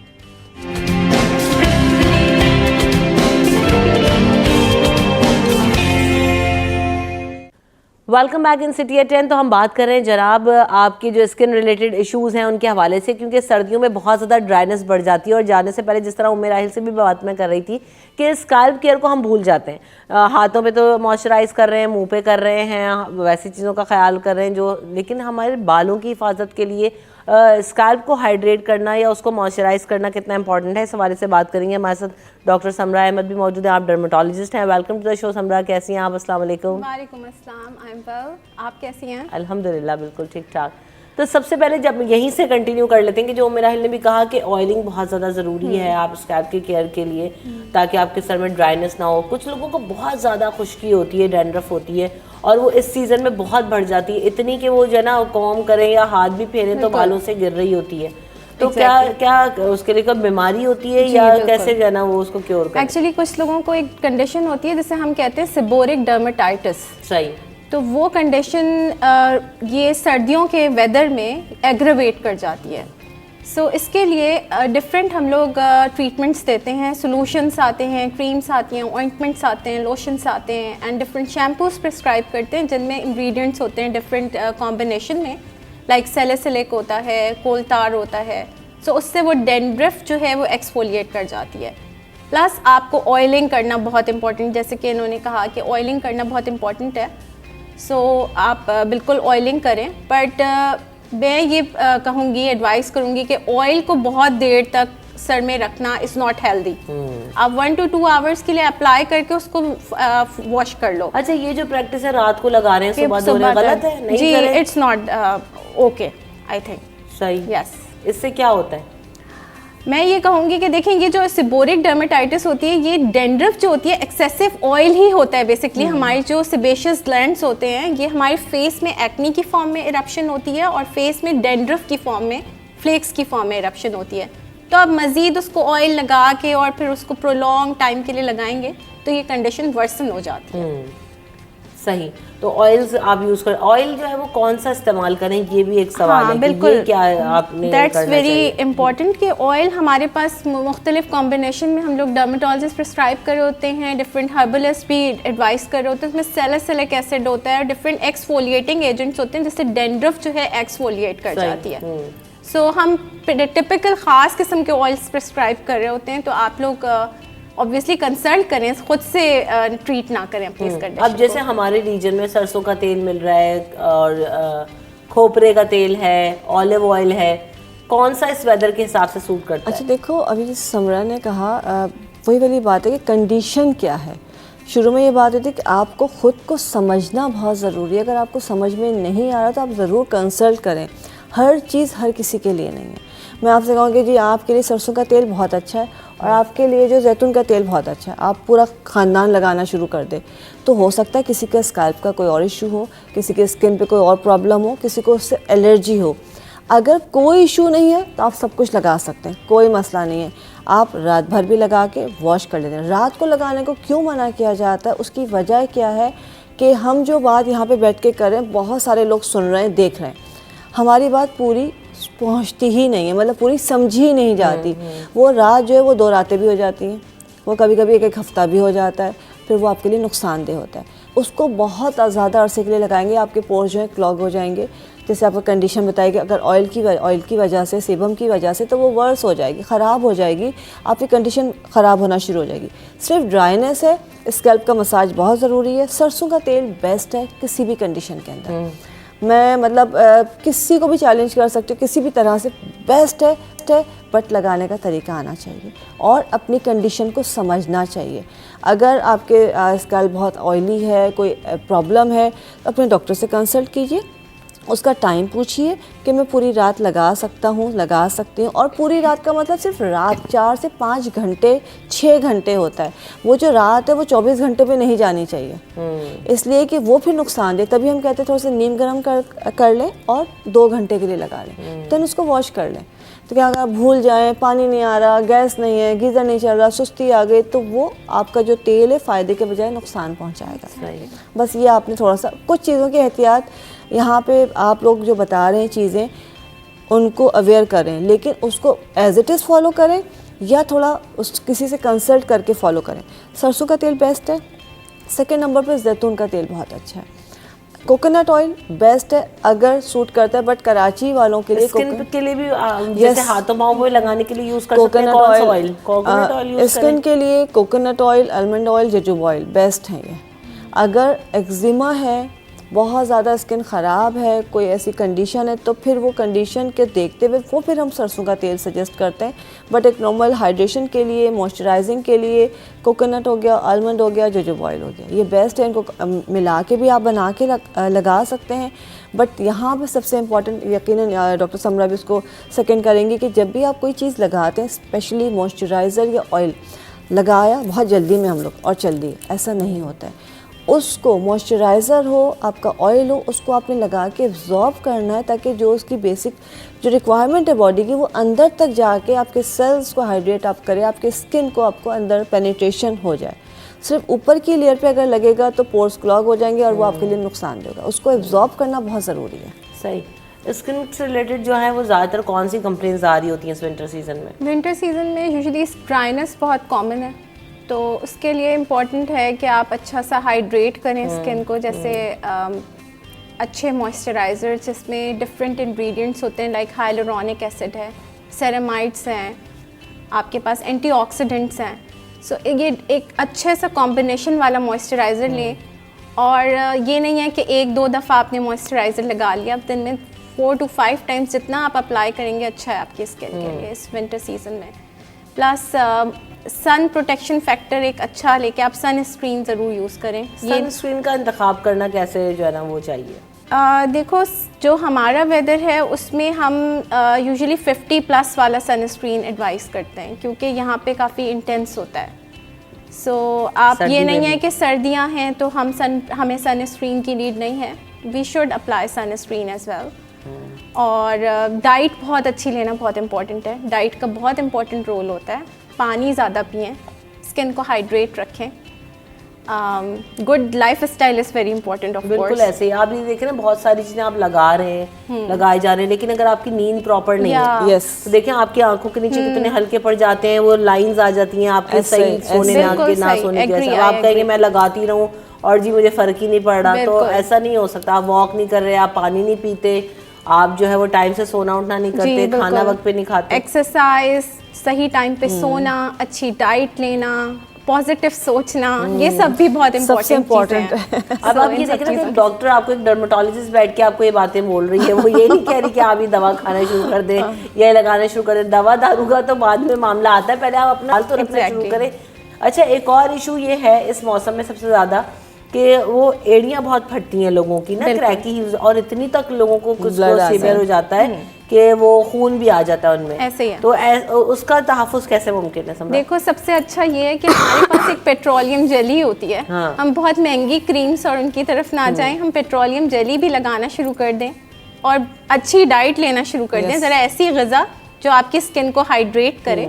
सो हम भी ऑब्वियसली प्रिस्क्राइब करते हैं चीज़ें ऐसी जो आपकी हेल्प करती है इस कंडीशन को ठीक करने में, बट घर में जो आप इनिशियली स्टार्ट कर सकते हो वो एटलीस्ट ये 2 चीज़ें स्टार्ट कर सकते हो।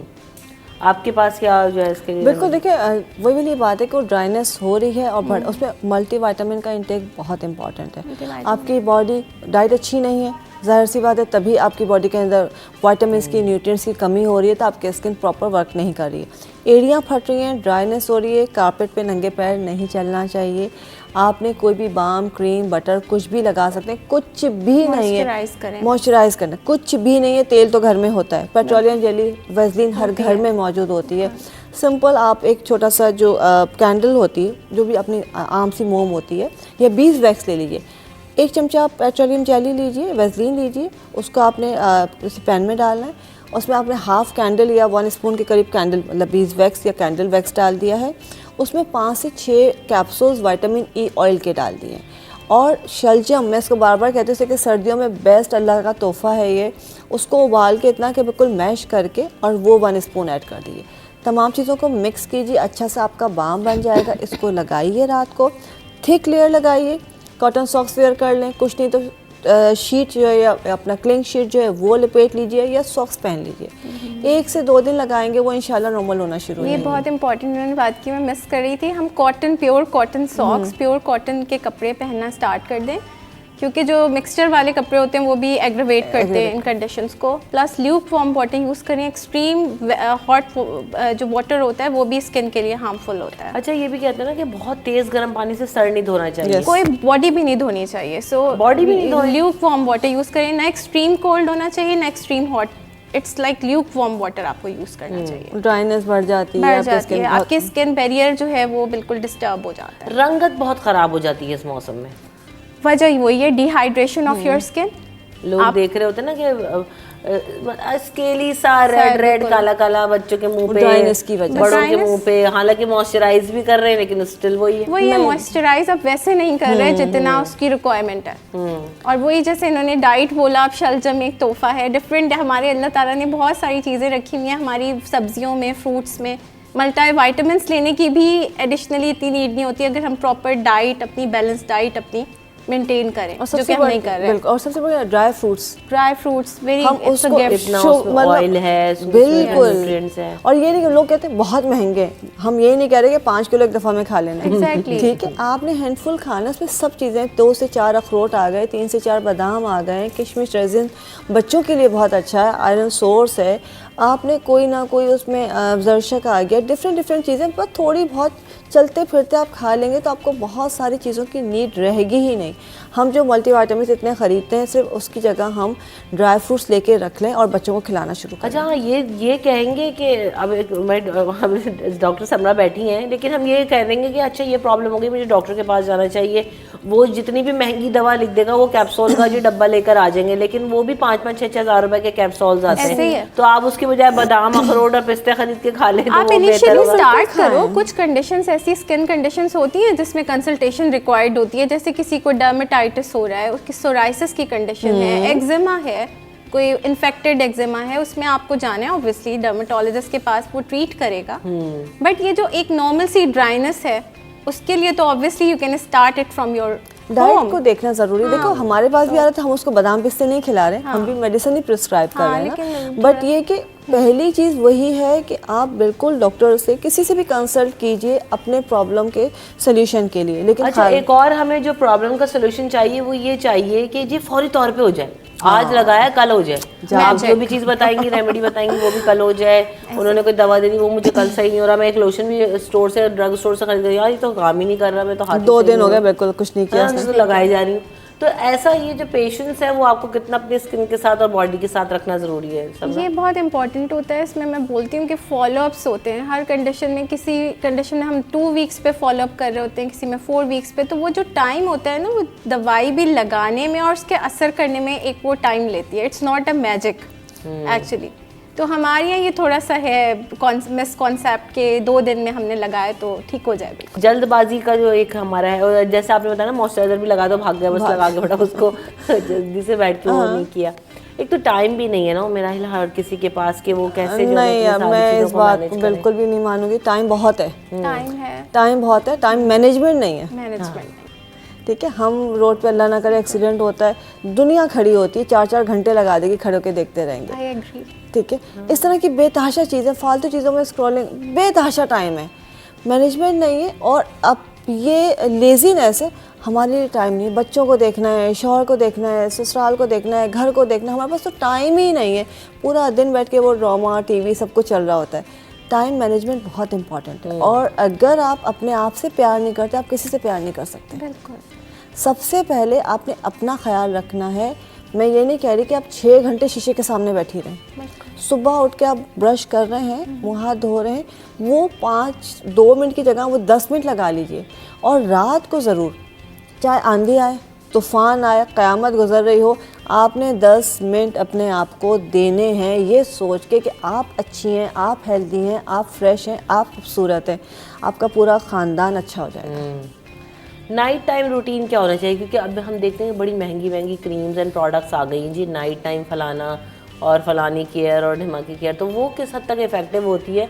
और आपका रूटीन क्या होना चाहिए? रूटीन ये होना चाहिए कि रात में आप जब अगर मेकअप आप लोग कर रहे हैं तो मेकअप सबसे पहले रिमूव करें बहुत अच्छी तरह से। देन आपने एक अच्छा सा फेस वॉश रखना है, मॉइस्चराइजिंग क्रीम होनी चाहिए, सीरम होना चाहिए जिसमें सीरम में एंटीऑक्सीडेंट्स होने चाहिए।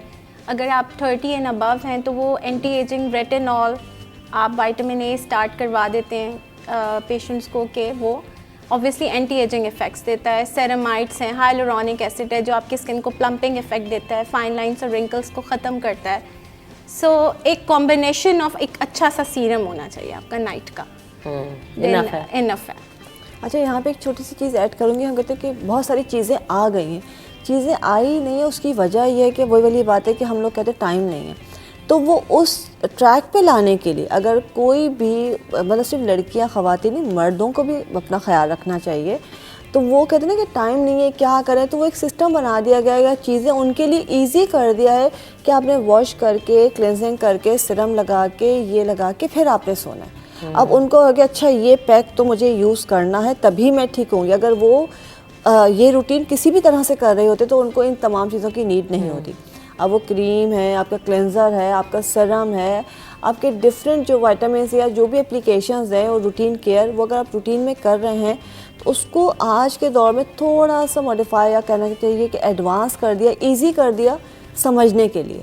ये बेसिक नीड है हमारी, ये कोई नई चीज़ नहीं है। पहले घर में ख़वातीन वैसे कर लिया करती थी। अब जब वो कहते हैं कि जी टाइम नहीं है तो उनको एक पूरा पैक बना के दे दिया कि जी ये आपने डे में करना है, ये आपने नाइट में करना है, ये आपका डेली रिजीम है। Exactly. एक और कॉलर है हमारे साथ। अस्सलाम वालेकुम। अस्सलाम वालेकुम, सारा बात कर रही हूँ कराची से। वालेकुम अस्सलाम जी, क्या सवाल करना चाहती हैं आप? अच्छा, मेरे डॉक्टर साहब से ये सवाल था कि सर्दियों में बेसिकली जो सीरम्स होते हैं लाइक विटामिन सी, नायासिनामाइड और रेटिनॉल, प्रेफरेबली इसमें से कौन सा सीरम हमें यूज़ करना चाहिए और क्या ये तीनों सीरम अगर कोई कंटिन्यू करना चाह रहा है तो एक साथ यूज़ किए जा सकते हैं? और दूसरा सवाल मेरा ये था कि लाइक कॉम्बिनेशन स्किन के लिए क्या सर्दियों में जेल बेस्ड मॉइस्चराइजर यूज़ करना चाहिए या क्रीम बेस्ड? ठीक है जी। बिल्कुल। जो मॉइस्चराइज़र की इन्होंने बात की कि वो cream based moisturiser is good for you. Gel basically dry skin dry करने के लिए होता है, तो ये हम यूजुअली प्रिस्क्राइब करते हैं समर वेदर में। विंटर वेदर्स में you should use cream based moisturisers. और जो इन्होंने बात की कि नया सेनामाइड, रेटिनॉल और Hyaluronic acid. Hyaluronic acid. So niacinamide is very good for acne prone skin, plus ये पिगमेंटेशन पे बहुत अच्छा काम करता है। सही। प्लस हाइलुरोनिक एसिड जो है आपकी स्किन को प्लम्पिंग इफेक्ट देते हैं, मॉइस्चराइज करता है, आपकी फाइन लाइन्स और रिंकल्स को डिमिनिश करता है। रेटिनॉल जो है हम थोड़ा सा माइल्ड यूज़ करें क्योंकि ये एक्सफोलिएट करता है स्किन को। सो सर्दियों में आप ऐसा सीरम यूज़ करें कि जिसमें थोड़ा रेटिनॉल का जो है कम हो परसेंटेज। अच्छा, तो इन तीनों को क्या एक साथ यूज कर सकते हैं या अलग अलग आपको यूज करना अब पड़ता है, या आने कोई लगे। एक इस्तेमाल कर सकता है? बिल्कुल, देखो एज पर योर नीड हम फिर प्रिस्क्राइब करते हैं। ये नहीं है कि हम तीनों हर एक पेशेंट को दे देते हैं। अगर किसी का प्रॉब्लम है कि पिगमेंटेशन हो रही है तो हम कॉम्बिनेशन सीरम्स आ गए हैं मार्केट में, बट कुछ लोगों को होता है रिक्वायरमेंट कि जी हमारे बहुत एक्नी इरप्शन ज़्यादा हो जाती है विंटर वेदर्स में, सो उनको फिर नायासिनामाइड हम दे रहे होते हैं। ज़रूरी नहीं है नायासिनामाइड और रेटिनॉल में साथ यूजुअली मैं रिकमेंड नहीं करती। सही। सो वन थिंग तो डिपेंड ऑन कि उसको क्या रिक्वायरमेंट है उस वक्त पेशेंट को। बेसिकली खुद भी इतना ज़्यादा एक्सपेरिमेंट नहीं करना नहीं चाहिए करना अपनी स्किन के चाहिए, साथ। जी, हम इस बिल्कुल। वक्त में क्या कर रहे होते हैं, बहुत सारी चीज़ें एक्सपेरिमेंट भी एक साथ करने लग जाते हैं, लाइक टोटके भी कर रहे होंगे और दवा भी खा रहे होंगे, या कोई एक चीज़ पे बहुत थोड़ा सारी स्टिक रहना। चीज़ें लगाना एकदम फेस पे इट्स नॉट ऑल राइट। आप देखो वही बात है कि आप दिखा दो स्किन को, अगर कोई बहुत ज़्यादा प्रॉब्लम है तो अकॉर्डिंग टू कंडीशन हम फिर बता देंगे कि आपको किस चीज़ की ज़्यादा रिक्वायरमेंट है। ये नहीं कि आप नायासिनामाइड भी लगा रहे हैं, रेटिनॉल भी, सब कुछ एक साथ प्लीज़ ना यूज़ करें। आप क्या रेकमेंड करती हैं, क्योंकि रात में या दिन में भी लोग बहुत सारी चीज़ें ना एक साथ लगा रहे होते हैं, एक के बाद एक चीज़, एक के बाद एक चीज़। देखिए चीज़ें वही वाली बात है कि कम से कम आपको स्किन का ख्याल रखना है, तो स्किन का ख्याल रखने का मतलब ये नहीं कि हम बहुत कुछ लगाएंगे। कोई एक चीज़ आपने पूरा सिलेक्शन आपका है कि आपने सुबह मॉर्निंग वॉश कर लिया है, सनस्क्रीन लगा लिया है, इवनिंग आपने सीरम लगा लिया है। रात के लिए अगर कोई प्रॉब्लम नहीं है तो कोई एक सीरम, कोई एक मॉइस्चराइज़र बस बहुत है। अगर कोई कंडीशन ऐसी ख़राब है, कोई प्रॉब्लम है, तो फिर आपने लाजमी डॉक्टर से कंसल्ट करना है, आपने उनको दिखाना है, फिर पूछ के लगाना है। बहुत ज़्यादा चीज़ें लगाना जो है स्किन को ख़राब कर आपके देता है। पास सबसे ज़्यादा लोग इस सीजन में क्या कंप्लेन लेकर आते हैं? मेरे पास सबसे ज़्यादा पेशेंट आता ही पिगमेंटेशन का है। सबसे ज़्यादा जो पेशेंट मेरे पास है वो हेयर का आता है या पिगमेंटेशन है, उसके बाद एक मसला आता है उनका मोटापा। तीन मेजर प्रॉब्लम्स, एक रंग पे भी कंप्रोमाइज़ कर लिया है कि वो समझ में आ गया कि स्किन का हेल्दी होना ज़रूरी है। रंग गोरा होने से बेहतर है कि स्किन हमारी हेल्दी हो, फ्रेश हो, फ्लॉलेस हो। लेकिन ये जो कुछ चीज़, अच्छा होता क्या कि जब आप बहुत ज़्यादा चीज़ें स्किन पे लगाएंगे स्किन खुद परेशान हो जाती है कि उसको रिएक्ट कैसे करना है। एक्नी ख़त्म कर रहे हैं तो अनवांटेड हेयर्स निकल रहे हैं, आपका उसको कंट्रोल कर रहे हैं तो आपको रिंकल्स आ रही हैं, कहीं तो पिगमेंटेशन आ रही है तो पोर्स आपके ओपन हो गए। तो ऐसी कोई कंडीशन तो लाजमी एक दफ़ा कंसल्ट कर लीजिए और बेतहाशा चीज़ें कभी भी नहीं। अच्छा होता पता है क्या है, मैं आपको बताऊँ, आप भी ये एग्री करोगे। पेशेंट आता है, आप मेरे पास आए, आपको मसला एक एक्नी निकली हुई है, आपने सोचा फीस तो मैंने दी है, 6 मसले का जो है हल मैं आज ही पूछ लूँ इनसे, एग्री, ठीक है। अच्छा आप उसके बाद 5 बच्चों का भी पूछ लूँ, शौहर का भी पूछ लूँ, खाला कज़न का भी पूछ लूँ, फिर बाद में इतना महंगा पर्चा। अच्छा इसमें से ये ले लेते हो, एक बाल का, एक स्किन का, एक बॉडी का, इलाज पूरा कहीं भी नहीं होता है। चीज़ ज़्यादा होती है कि महंगा बहुत हो गया। भाई ख़ानदान के 10 लोगों का नुस्खा आपने लिखवा लिया है, एक मसले को पहले हल कर लीजिए। कोई भी जो आपकी प्रॉब्लम है, जो भी है, चाहे वो बाल है, आपके स्किन है, किसी एक चीज़ को पहले सॉल्व कर लीजिए। जब वो बिल्कुल आपका सेटल हो जाए देन आप दूसरी चीज़ के ऊपर जाइए। You should be focused. Yes. आप जब आते हैं किसी डॉक्टर के पास तो आपको जो भी आपका मेजर इशू है आप उसको ट्रीट करो। आप ये बिल्कुल आई एग्री, हम बहुत फेस करते हैं। आप यकीन करेंगे इतने बड़े बड़े पर्चे लेके बैठी होती है कि नहीं डॉक्टर साहब 1 मिनट, पहला मसला, हाँ वो पूरा पेपर पुरानी खुलता है। प्रिस्क्रिप्शंस भी होती हैं जो वो शो कर रहे होते हैं आपको, तो वो कि ये चले, वो तो फिर भी समझ में आ रहा है कि हम ये चीज़ें वो ट्राई वो कर तो चुके हैं, चलो चीज़ें वर्क आउट नहीं करी तो अब मुझे कुछ और चाहिए। एक्चुअली ओवर ट्रीट बहुत करते हैं over हमारे treat, घर, yes. ओवर ट्रीट बहुत करते हैं स्किन को, जिससे ख़राब होती है स्किन। बिल्कुल ऐसे। अब तो मार्केट में ऐसी जो ना रंग गोरा करने की वो भी आ गई हैं क्रीम्स वगैरह, उसमें स्टेरॉइड्स हैं और क्या होता है उनमें, उसमें सब कुछ होता है। अगर आपकी किसी से दुश्मनी है, मैं आपकी दुश्मन हूँ, मैं आपसे जेलस हूँ, मैं कहूँगी ये क्रीम लगा लो, तुम्हारे लिए सबसे बेहतरीन है, बस दुश्मनी हो गई पूरी। बिल्कुल, आपको कुछ नहीं करना आप दुश्मनी में, आपने सिर्फ कोई ऐसी क्रीम दे देनी है जो ज़िंदगी भर पैसा पानी की तरह वो बहाएंगी अपनी स्किन को सही करने के लिए। और सिर्फ स्किन नहीं, यहाँ पे मेरा बड़ा मसला आता है, आपकी पूरी बॉडी के ऑर्गन्स को डैमेज करती है। आप Organs को damage जैसे कि जो भी चीज़ आप लगा रहे हैं वो यही नहीं है कि आप लगा के आपने वॉश कर लिया। आपके पोर्स हैं, आपके स्किन के अंदर, आपके स्कैल्प के अंदर हर चीज़ पेनिट्रेट करती है, तभी तो वो रिजल्ट देती है। वो किसी ना किसी परसेंटेज में बॉडी के अंदर जब जा रही है तो प्रॉब्लम्स आ रही हैं। इनफर्टिलिटी का इशू हो गया है, ब्रेस्ट कैंसर बेतहाशा बढ़ गया है, कैंसर्स के बढ़ गए, किडनी फेलियर, लिवर फेलियर, ये सब चीज़ें बेतहाशा बढ़ गई हैं। आपकी एलर्जीज़ बहुत ज़्यादा हो गई हैं। पहले ये सब कुछ कहाँ था? अब ये सब कुछ बहुत कॉमन हो गया। हम समझते हैं शैम्पू का तो मतलब सिर्फ बाल धोना है।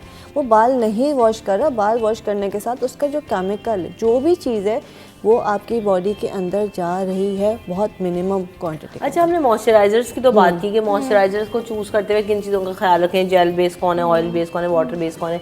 शैम्पू को चूज़ करते वक्त किस चीज़ का ख्याल करना ज़रूरी है डॉक्टर साहब? शैम्पूज़ में भी आप ये देखो ना कि अगर आपको डेंड्रफ बहुत हो रही है तो आप ऐसे इंग्रेडिएंट्स उसके अंदर होते हैं शैम्पूज़ में, जैसे हाइलुरोनिक एसिड वाले शैम्पूज़ भी हैं, उसमें सैलिसिलिक एसिड भी है जो एक्सफोलिएट भी कर रहा है और मॉइस्चराइज भी कर रहा है आपकी स्किन को। सो स्कैल्प की स्किन भी उतनी ही सेंसिटिव और इम्पॉर्टेंट होती है जैसे आपकी फेशियल स्किन या बॉडी की स्किन है। सो शैम्पू भी चूज़ करते हुए बहुत आपको ख्याल करना है। बहुत ज़्यादा केमिकल्स वाले सल्फेट फ्री शैम्पूज होते हैं वो आप यूज़ करें। So it's good. Mild shampoo use mild shampoos use करें। कहते हैं बेबी शैम्पूज यूज़ करें, वो भी बहुत अच्छे होते हैं स्किन गुड के होते लिए। हैं, ऐसा है? बस वही बात है, केमिकल्स कम हो। हाँ बिल्कुल, बेबी शैम्पू एक नाम हो गया, जैसे हम कहते हैं बेबी स्किन, एक टर्म हो गई है। अगर बेबी शैम्पू में भी केमिकल है तो वो भी हार्मफुल है। वो भी हार्मफुल। बेबी एक टर्म हो गई है कि इसका मतलब एक आपने हार्मलेस कोई माइल्ड सी चीज़ इस्तेमाल करनी है। सही। वक्फा ले लेते हैं यहाँ पर, वक्फे के बाद हाजिर होंगे, यहीं से गुफ्तगू के सिलसिले को आगे बढ़ाएंगे।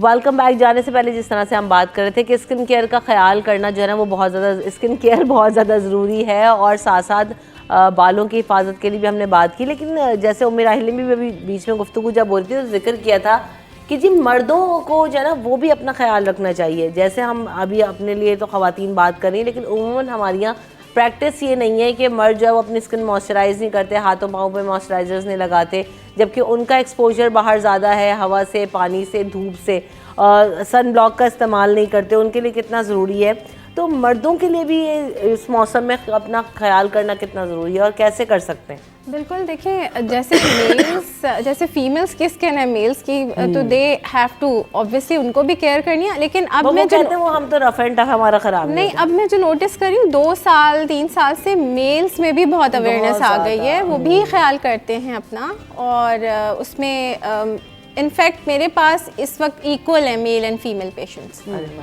सो बिल्कुल उनको भी वैसे केयर करनी है स्किन की, मॉइस्चराइज करना है, जैसे जो हम फीमेल्स को बता रहे हैं वो मेल्स के लिए भी है कि केयर करें अपने बालों की, अपनी स्किन की, सनस्क्रीन लगाएं क्योंकि उनका बाहर का एक्सपोजर ज़्यादा होता है सन एक्सपोजर। तो सनस्क्रीन का मैं हमेशा कहती हूँ कि हर 2 घंटे बाद रीअप्लाई करें। ये नहीं है कि मॉर्निंग में एक दफ़ा लगा लिया तो वो पूरे दिन के लिए it's enough. No, you have to reapply sunscreen. तो सन बहुत डैमेज कर रहा होता है हमारी स्किन को।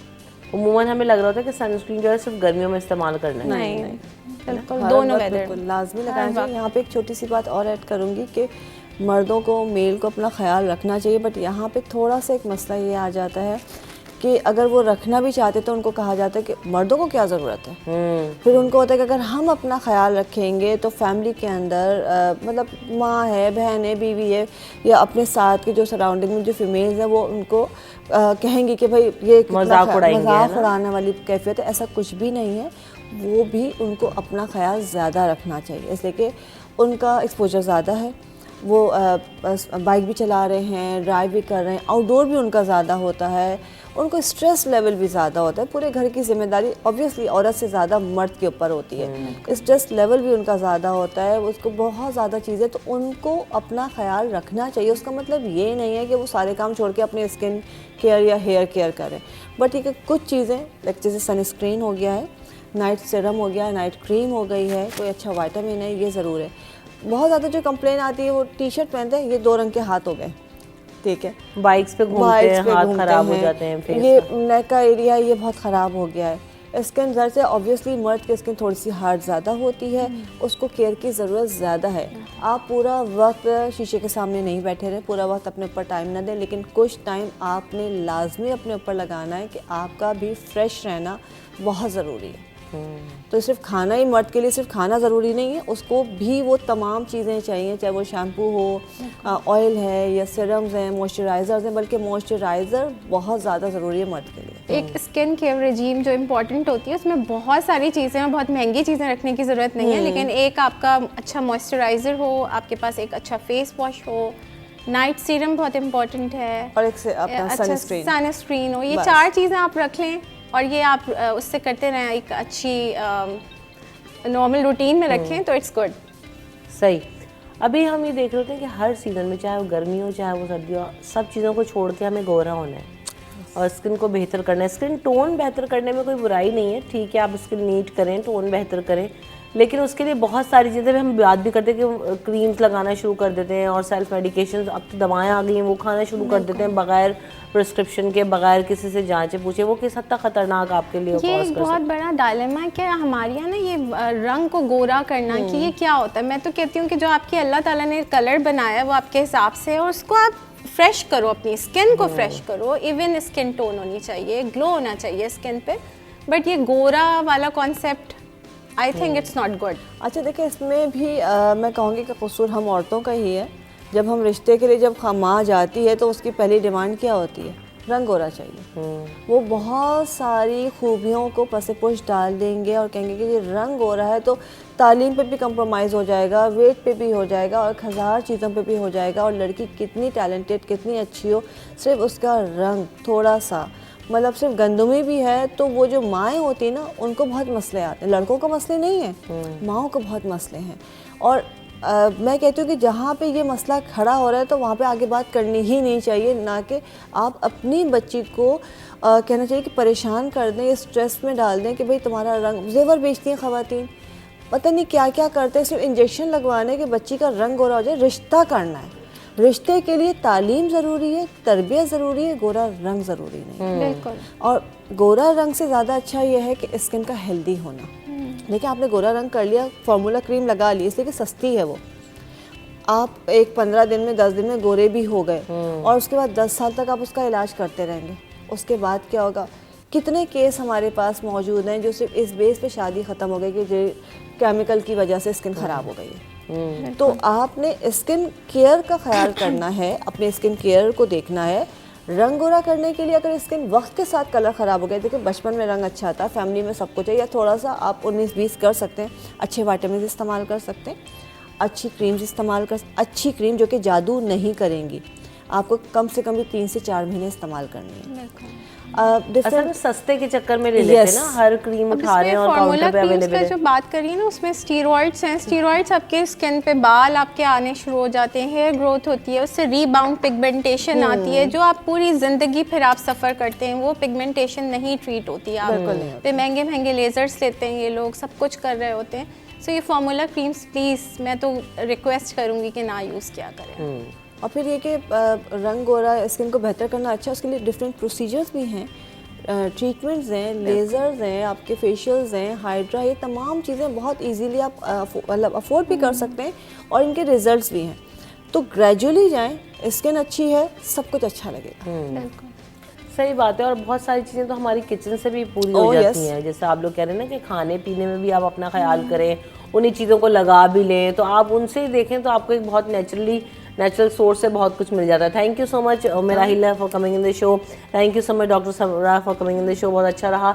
बात यही है कि सर्दियों में हो चाहे गर्मियों में हो, आपको बहुत बेसिक सी चीज़ें दोनों ने बताई कि उस तरह से आप बेसिक केयर करते हुए, बेसिक चीज़ों का इस्तेमाल करते हुए अपनी स्किन का ख्याल रख सकते हैं। और आप जैसे भी जो है वो चाहें, आप अपना जो सीज़न है उसका एक रूटीन बना लें। उस रूटीन को जब आप फॉलो करेंगे, आपने जो चीज़ें आप लोगों को अभी बताई हैं दोनों ने, उनका इस्तेमाल करेंगे तो आप हेल्दी भी रहेंगे और आप फिट भी रहेंगे। जाते जाते कुछ कहना चाहते हो, लास्ट मैसेज आपका क्या है?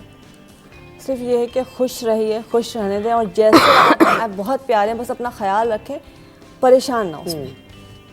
हाँ, वाकई खुश नहीं रहते तो भी आप जितना भी कुछ लगा लें, मेराहिल ने बड़ा अच्छा पॉइंट रेज़ किया बेकार है कि वो बेकार है। पॉजिटिव रहें, अच्छी लाइफ स्टाइल रखें, हेल्दी लाइफ स्टाइल। बहुत जॉगिंग नहीं कर सकते तो वॉक ज़रूर करें, अच्छी डाइट लें, स्लीप आवर्स और अपने ये जो मीडिया से इंटरेक्शन है लाइक फेसबुक, इस टाइम को रिड्यूस करें। screen it's very unhealthy.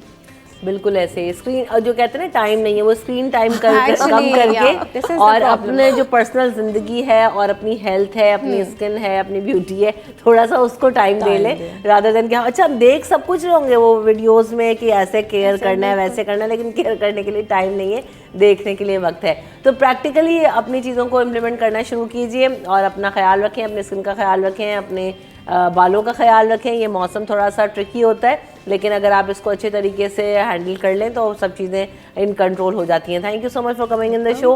Ramsha Kamal और टीम को दीजिए इजाज़त, अपना ख्याल रखिएगा, अल्लाह ने के बाद।